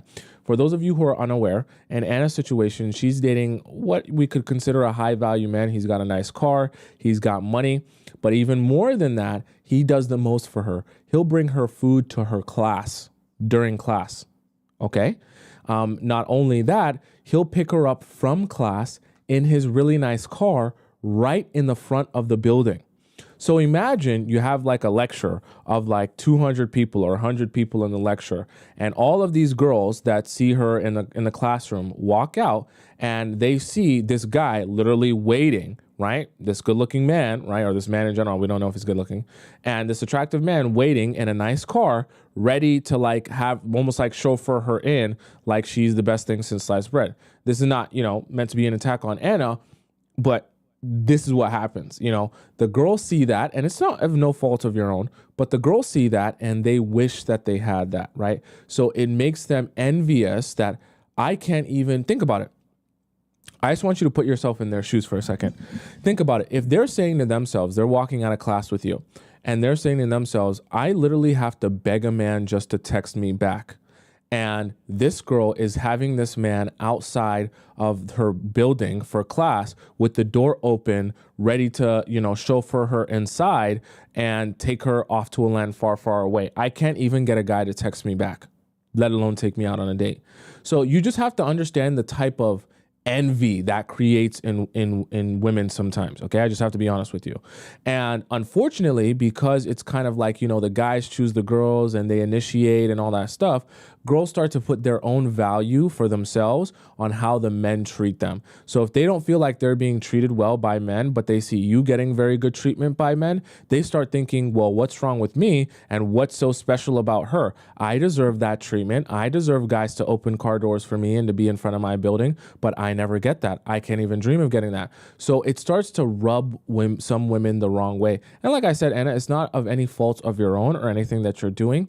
It's just a thing that this is why when you transition into being in a relationship, Anna, and I'll give you some reality here, you have to start looking for girlfriends that are also in relationships. Because what's going to start happening, unfortunately, is the better your relationship goes, especially when you're doing things like 1 week you're on a yacht, another week you're, taking a vacation with your man who's paying for this, another week you're getting driven here, you're getting done this and done that, and your girlfriends are all single, they're going to start being really envious of you. So you need to start finding some friendships with girls who are also in relationships that when you're describing what you're going through or you're, hanging out with them, they're not jealous of the fact that you get to go back to your boyfriend, right? They also have their own boyfriend and their own relationship that they're happy with, and they focus on that. Because what's going to happen is, like someone just said in the chat, right? What's going to happen is the girls that are single are going to start comparing themselves with you, and they're going to feel like everything's a competition. And especially if you're like an above average, really pretty girl, and a lot of guys take notice of that, they're going to be even more jealous when the guys that they like you or seem to be interested in you. There's obviously nothing you can do about that, and you shouldn't have to dim your light for other people to feel good around you. Now, there's a balance there. You don't want to have to dim your light, but you also don't want to rub it in people's faces, and you want to be cognizant of like the things that other people are going through as well, and not be so much like, I'll give you an example. You don't want to be this type of girl as well. Oh, life is so hard. I just, this week I have to study, but Rome, we'll just call him Rome. Rome wants to take me out on a yacht this weekend, and he wants to take us on like a really nice trip and over the seas, and we're supposed to eat in like Prague. You know Prague, right? You've heard of Prague. You've seen it on TikTok. Yeah, he wants to take us to Prague and sail the seas, and I just feel like I don't know if I'm going to be back in time to study for this project. It's going to be so hard to manage my time, but I just feel like there's such nice weather this weekend. But, I feel like if I don't do this, like he's going to be like, oh my God, we've got to go the next week and the next week. And Rome. Rome's just, he always loves to do more and more and more. So I feel like if I say no to Prague, he's going to say, well, next week we got to do Prague and Italy. Can you believe that? Prague and Italy in the same week? I'll have no time. You don't want to turn into that girl. Okay. Not saying that you are, Anna, but you have to still, while you're getting a lot of good in your life, you want to keep perspective of what other people around you are going through, especially if they're not experiencing that same level of amazingness, okay? Because sometimes when you spend so much time in a particular place in your life with particular types of guys, you can lose touch with reality of what other girls are going through. Because the reality of it is other girls are suffering to get a text back. So when you're saying, I can't decide between Prague and Italy, it seems very out of touch and it rubs people the wrong way. Not saying that you are doing that, but if you start thinking to yourself, what I just described kind of does sound like you when you think about it, then that should also let you in on the idea that that might also be a thing that rubs people the wrong way. You understand? So when you're making friends with girls, you just want to be careful that you're not rubbing them the wrong way by complaining in a way that's really not complaining. It's more like rubbing it in their face that they don't have what you have. Okay, right? Someone says Anna needs rich girl hobbies, right? Yeah, Anna, you need to start having rich girl friends and have a rich girl friend group who all have rich men. Like you kind of have to. Sounds weird, but you kind of have to start realigning yourself with what you identify with, because you're only going to be frustrated if all your friends don't live the life that you have, because anytime you complain or, talk about your life, it's going to feel like a slap in the face to them. And you don't want that, because I know that that's probably not your intention, and because you want to have friends and have girlfriends that you can talk to. But you have to also understand, if they're in a completely different place in their life than you, it's going to be hard to continuously connect with them. Okay. Next, the next part of your question here. My second question is, when he brings me food to invite him to eat with me for 30 minutes to an hour. Yesterday, he was so cute. He got me filet mignon. Sorry, I messed that up. Filet mignon and mashed potatoes. Wait, he brought that to you? Because he remembered that was my favorite steak and my favorite type of potatoes from one of our dates. The day before, he surprised me with my favorite coffee and some dessert. He remembered that was my favorite coffee because I ordered it once a month ago. Okay. I told him that he could eat with me in the library. He sat with me for an hour and fed me. Okay. He fed me and helped me find answers for the homework I was solving. Of course, I made him eat with me, but he only accepted a bite and kept saying that it was all for me. Then he drove me to my car. He asked to take me out for dinner. After that, I said I'd love to, but I had to go to sleep. I don't know. I feel rude if I just take the food he gets me and I go back, especially when I'm just doing some easy homework or when my tutoring is done and I only have to sit there for an hour since no more students need tutoring. I did just take the food from him, and go a few times, but sometimes I let him come for a bit. Is that wrong? I don't exceed 3 hangouts a week. That's good. I make sure that when I let him eat with me, it's the same day that he already had a date with me earlier. I do this so we can have at least a day or two to miss me between our dates. How do you think I should manage these situations? Should I just take the food and thank him? Sometimes I have class and I can't let him hang out with me when he gets me food anyways, but sometimes I am able to let him eat with me on campus and let him enjoy being with him. And I enjoy being with him a lot. Another thing is, I feel weird because I see this huge contrast in the way he treats me and the way he treats other people, and the way other people treat me. So it makes me feel bad for accepting his treatment and makes me feel like I don't deserve it. Okay. Also, one more question. Okay, let me answer this part first. You don't need to worry about that. Like, you deserve the treatment that you're getting from the guy. That's what you're getting. Don't feel bad about that. Don't question that. And don't, say that you shouldn't get that because, other people aren't getting that. That's not what I'm saying at all. And that's not what I want you start to believe because other people are sad in their lives. Okay. Accept what you're getting and be happy about it. Okay. Now, the other thing as it relates to the scheduling, I think you're already doing a really good job, right? You're seeing him on the same days that you would be going out on a date with him and allowing there to be some days where he doesn't see you. I think for the foreseeable future, you want to keep it where there are some days that he doesn't see you. So some days, if, on back-to-back days, or he's trying to see you and bring food to you to see you every single day, I do want you some of those days to say no, just so that there can be days where he doesn't see you and give him the excuse, I got a lot of work, I got a lot of this, I got a lot of that, because you just want to keep it, at a pace where, see, this is the thing. Remember, we talked about the girl, you're the one that sets the pace of the relationship. He's trying to push and push and push and push so that he can see you every single day. You don't want it to get to that because remember, once he starts seeing you every single day, the only place he can go from there is backwards, which is I want to see her less. Keep it where he some days doesn't see you at all. That way he's excited to continuously see you. And if he is going to bring you food 30 minutes in advance and you have time to eat with him, do that on the days that he was already going to see you anyways. That way it's just neat and easy, and you don't have to have days overlapping on days and days and days where now it becomes every single day he's seeing you. Okay. Someone said, is this story even real? Yeah. So this is the thing, right? So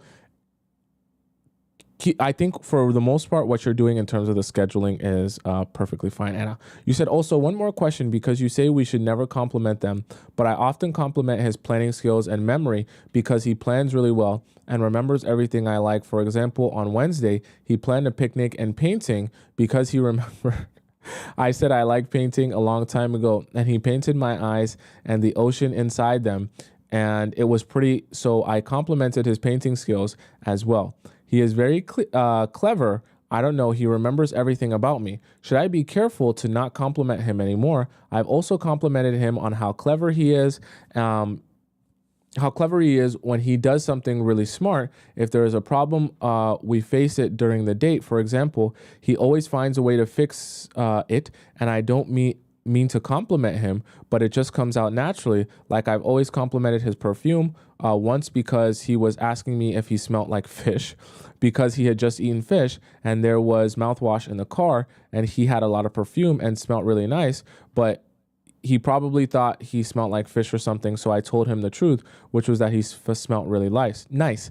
I haven't complimented him on anything else, like he calls me gorgeous a million times, and I don't call him handsome back, even though he is, but the compliments I do just slip out of my mouth sometimes. Okay, so Anna, I want you to understand something very important, okay? When I say don't compliment guys, what I'm specifically referring to is do not go out of your way to compliment men that are doing nothing for you, okay? Because that men know when they're doing nothing for you. So when you worship them for doing nothing for you, they just feel like it's unearned and like you're mesmerized by nothing. The times that I do want you to compliment them is when they show you some sort of effort that you want to continue. So you do want, there's a lot of guys that have what we call in love languages words of affirmation, where the more you tell them they're doing a good job, it encourages them to continue doing a good job. So when you see things like, you know, he's remembering things, he's planning really nice dates, he's going out of his way and things like that, those are the times where you want to emphasize, you're doing such a great job. I appreciate you. I appreciate what you've done. I appreciate all the effort that you did, because it's like a dog, right? And his tail's wagging. You're such a good boy. You're such a good boy. And he gets happy knowing that you're happy with what he did. And so it encourages him to continue that behavior. You want to compliment and encourage and appreciate behavior that you want to continue. Now, that only comes when he's actually doing the thing. You don't compliment random guys because you're thinking, oh, if I tell him he's beautiful 1,000 times and tell him he's handsome 1,000 times and tell him how amazing he is despite not doing anything for me, then he's gonna, like me more. That's not what you want to be doing. But a guy who's committed to you, recognizes that he's also your man, and does more for you and puts an effort in the relationship, yes, compliment and show appreciation. More than compliment, take away the word compliment in your mind and think of the word appreciation. Because you can appreciate someone for what they're doing and have done for you, that encourages them to continue doing the thing. I want you to do that. What I don't want you to do is just give random aimless compliments for no reason, okay? But also, this is your boyfriend, so there's nothing wrong with that, right? Or essentially your boyfriend, right? That's what I'm referring to when I say don't compliment, okay? So I think I answered all of your different questions in the different segments, so I hope that answers all of your questions there. Let's go over into our relationship advice free section. We do get free questions as well in here. That was S&M. We did that yesterday. Today, we have Love Island USA. So this is from the same girl. Okay, so 2 questions from the same girl. Since I've watched Love Island USA, what do you think about Liv? Didn't get any guys at first, neither did Yana.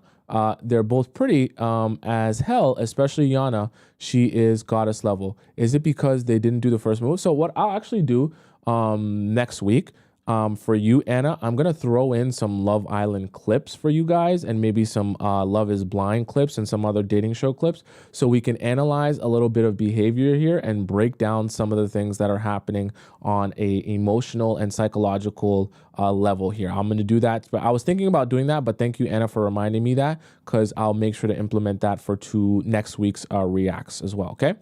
Here we have Silly Goose. Silly Goose says, am I dating correctly?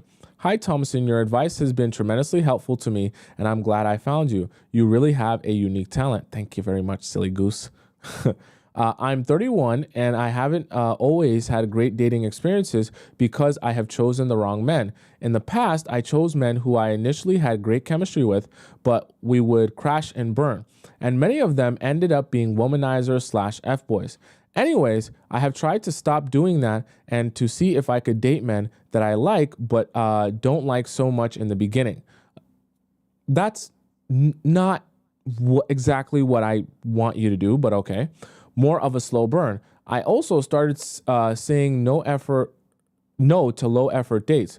So far, I've dated better men who have been more serious about me. Okay, so I think what you're trying to say is rather than going for guys that you're just like, what's the word I'm looking for? Like enamored with or just infatuated with was the word I'm looking for. You're starting to look for men who actually treat you well. And that's what you're trying to prioritize instead of men you're initially infatuated with. Okay, that is good. The guy I'm seeing now is 36. We met on Hinge. That's not so good. I like him more the more we hang, which is only been twice. He's planned really thoughtful dates and is very sweet. I was liking where things were going. After date 2, he pulled all the way back. I sense that he wants me to take more initiative and plan the next date. Don't do it. I say that because he's hinted at that twice. I'm not used to this and honestly kind of turned off, as you should be. That's not your job. The one thing about the men I used to date is they were very smooth and nothing felt weird or forced like this does. It's not that I never take initiative in dating, but definitely not this soon. This feels like I need to pursue him, and I'm not even sure if I like him yet. You shouldn't be pursuing him. Should I just sit back and do nothing like your video suggests? Should I let him go? Am I the problem here? Honestly, a bit bummed he's behaving like this because it might have gone somewhere, okay? That is precisely the problem, is that like I think Tiana even said it here, right? That's the problem with dating apps, right? You have a lot of microwave men. Tiana's been clearly, if Tiana's here, you're an A+ student. You've clearly been watching the show. You have a lot of microwave men on the dating apps, and microwave men, they want it to be easy. So they take you out on 1 or 2 dates, or even after the first date, they're like, please take this over and do all the work, because I can't be bothered to continue planning with you and showing you effort and doing all this stuff that was required of me. I need you to take this over and be the one planning with me and be the one doing the reservation and do all the hard work, because I want to sit back, relax, and do nothing and be a princess. You can't do anything with those men because you can't build with those men. If they don't have enough initiative to go after you and pursue you because they want you, then it's going to be very difficult to establish the rest of the relationship in which you guys are moving forward in any direction, right? Because that's meant to be his job, right? And you can't do his job for him. You can't be the boyfriend and the girlfriend like we talked about earlier. If you're doing that, then you're only going to end up frustrated down the line, because you're going to be saying, well, why am I in a relationship with a guy with you when you're doing nothing for me? And so all in all, like my advice always is, you do nothing. You let them be who they are. And if this guy that you're dating is not going to take any initiative and expects you to do all the planning for the date, just let him go and let him be. Don't waste too much of your time. Okay. Let's do one more here. In this thing, let's hope that this one isn't too long here. Inappropriate questions. Okay. So Tiana says, inappropriate questions. She says, hi, Tomisin. I have a general question. Almost every guy I went on dates with asked me about my body count. Oh boy. Oh boy. At first, I didn't care and was telling the truth. I didn't want anything serious with them, and I didn't really care what they would think about me. Then I came to the point where I realized I'm ready for a serious relationship everywhere, and I heard you say you can't tell a man your true body count because most of them are possessive or insecure and can't handle that he's not the one or afraid he's not the best. You should lie and just say what he wants to hear. Okay.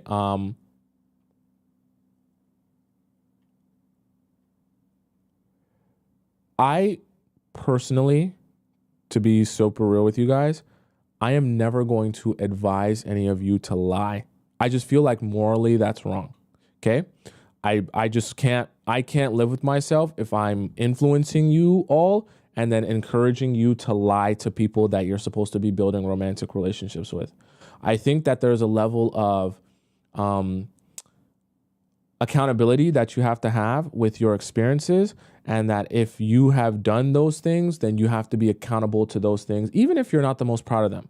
There's things that I'm not the most proud of, and I have to still be accountable to those things, right? We all make mistakes. We all live and learn. We all do things that sometimes we regret. That doesn't make you a bad person.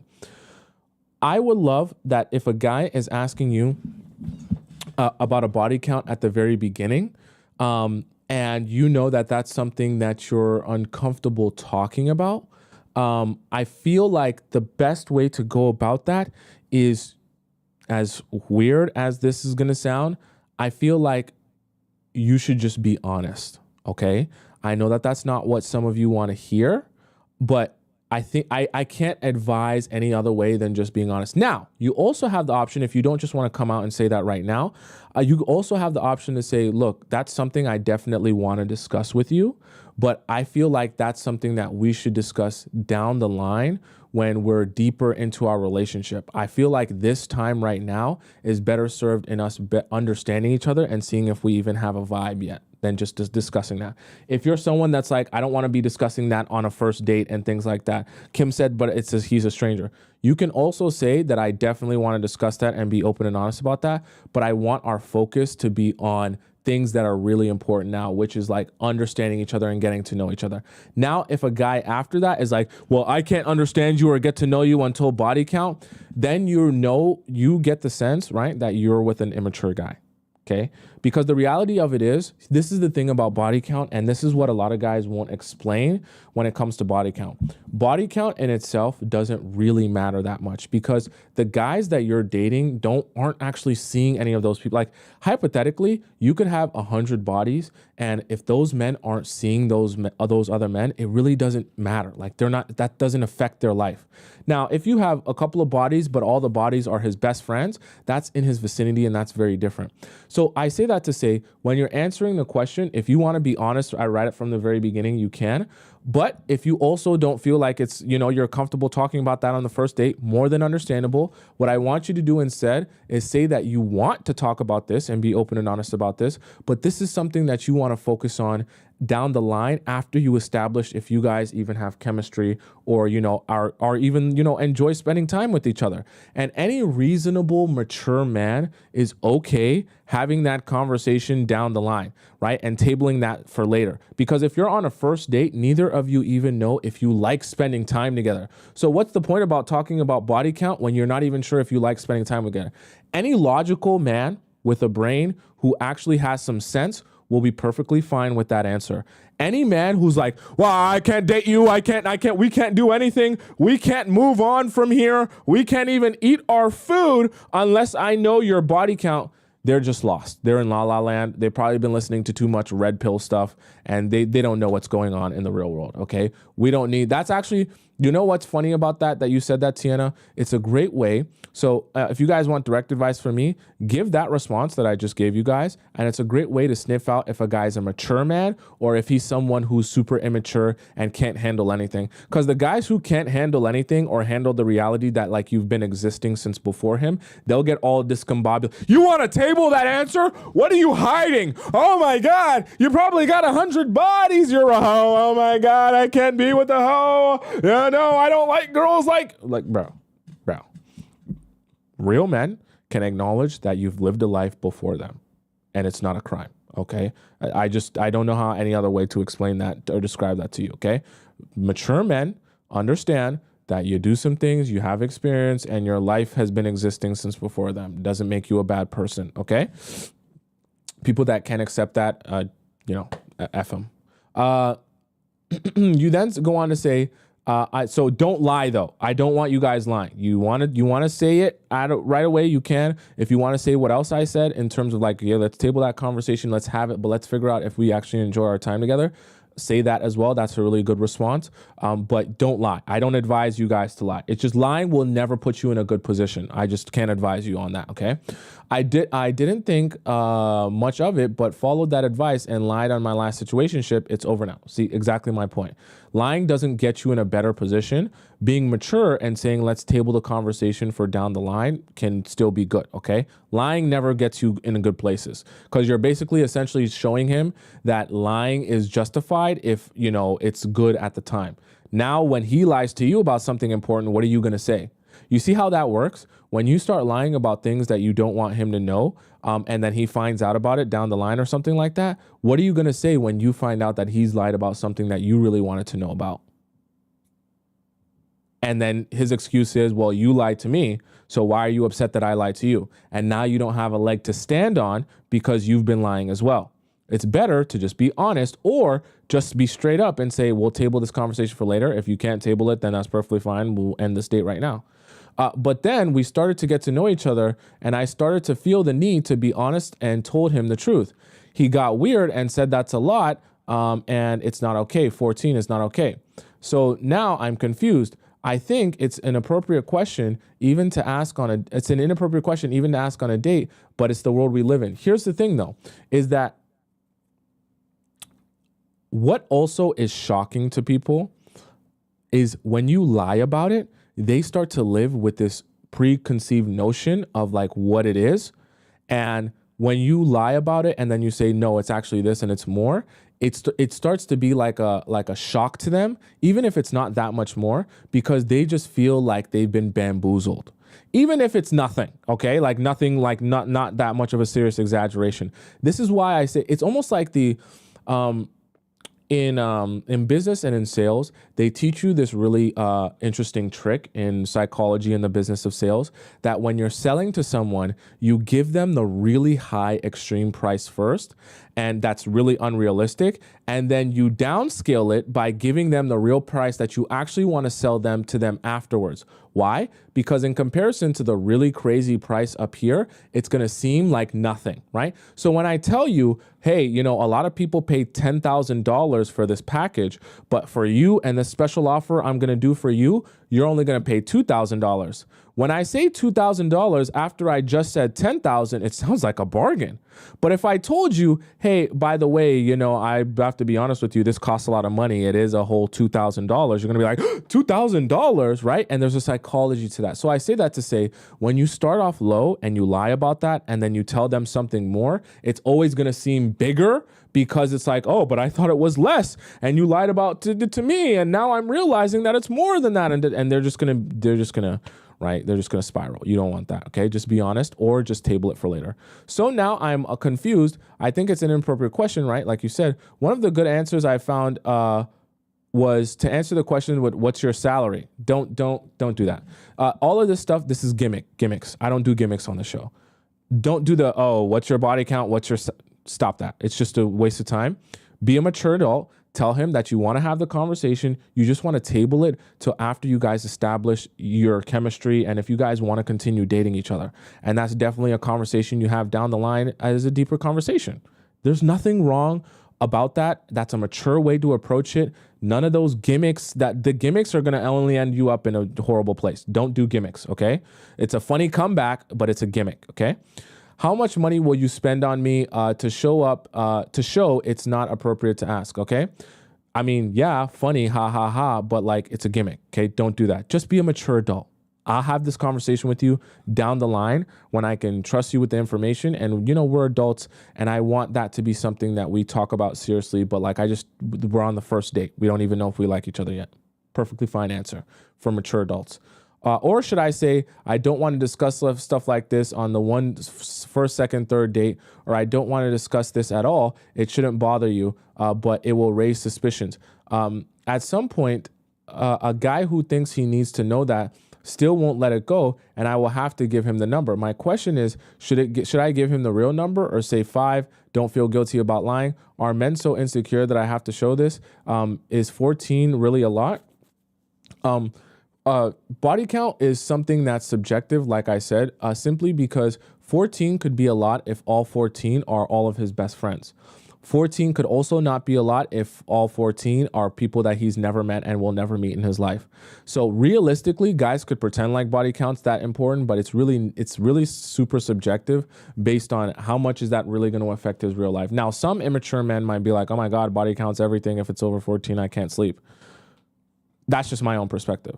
Now, as it relates to this situation where you're talking about what's the best answer, like I said before, you tell him that you do want to have this conversation. You don't want to say, I never want to have the conversation. I do want to have the conversation, and I want to be completely honest about that conversation.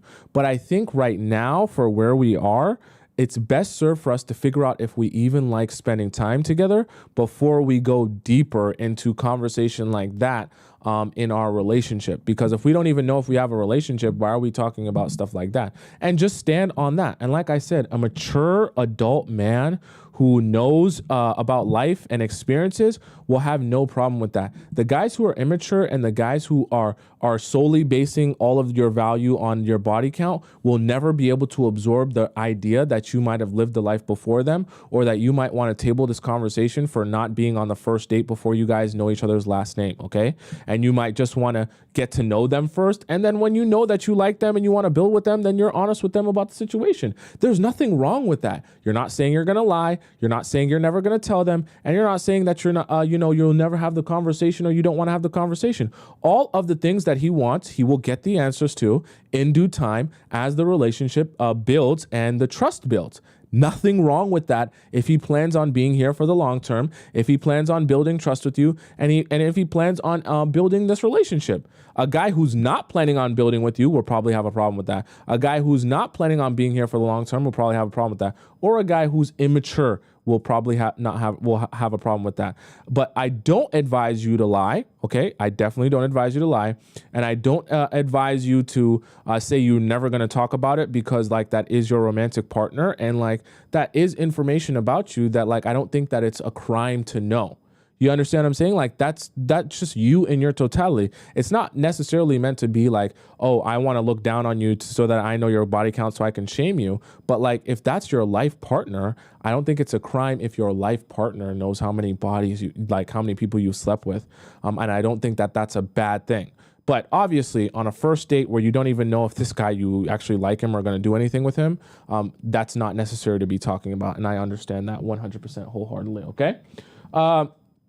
All right, guys, that's the show for today. I know we went over again today. We went 3 hours again today. And you don't worry, we have lots of amazing time in the chat. So I love spending all this time with you. All right, guys. If you guys have any more questions for me, feel free to ask them. You can skip the line by going to Relationship Advice Premium. You guys know how to do that. Just go to the link in my bio on TikTok or the link in my description on YouTube. Ask your question in Relationship Advice so you can skip that line. Or if you want to get me to answer your question privately, you go into the link in my bio on TikTok or the link in the description on YouTube. Click Private Relationship Advice. You fill out that form. You ask your question to me, and I answer it to you within 7 days. I'm going to get to a bunch this weekend because I have a bunch to get to, and I'm going to answer all your private questions as well. So if you want to do that, you can do that as well. For those of you who are wanting to follow me on Instagram, my Instagram is right above my head on the top left corner of the screen. It's also on the bottom right corner. If you're on YouTube, you can see everything I'm doing all day. For those of you who are on TikTok and you want to rewatch parts of the stream because you came late or you missed some parts, it's all available on my YouTube page, which is just my name, Tomisin Atobatele, on the top right of the screen. You type it in on YouTube, go to the live section, and you'll be able to see this live stream along with all the other live streams I've done since the beginning of time. And you'll have the YouTube and the TikTok live chat embedded in the video, so you get all the amazing conversation. All right. I love you guys so much. I'm here every weekday, 4 p.m. Eastern time. So I'm going to be back again on Monday. So until then, arrivederci, adios, hasta la vista, ciao. Someone said shalom, sayonara, bon voyage. And I will see you again tomorrow. Sorry, not tomorrow, on Monday. Sorry, at 4 p.m. Eastern Standard Time. I love you, and I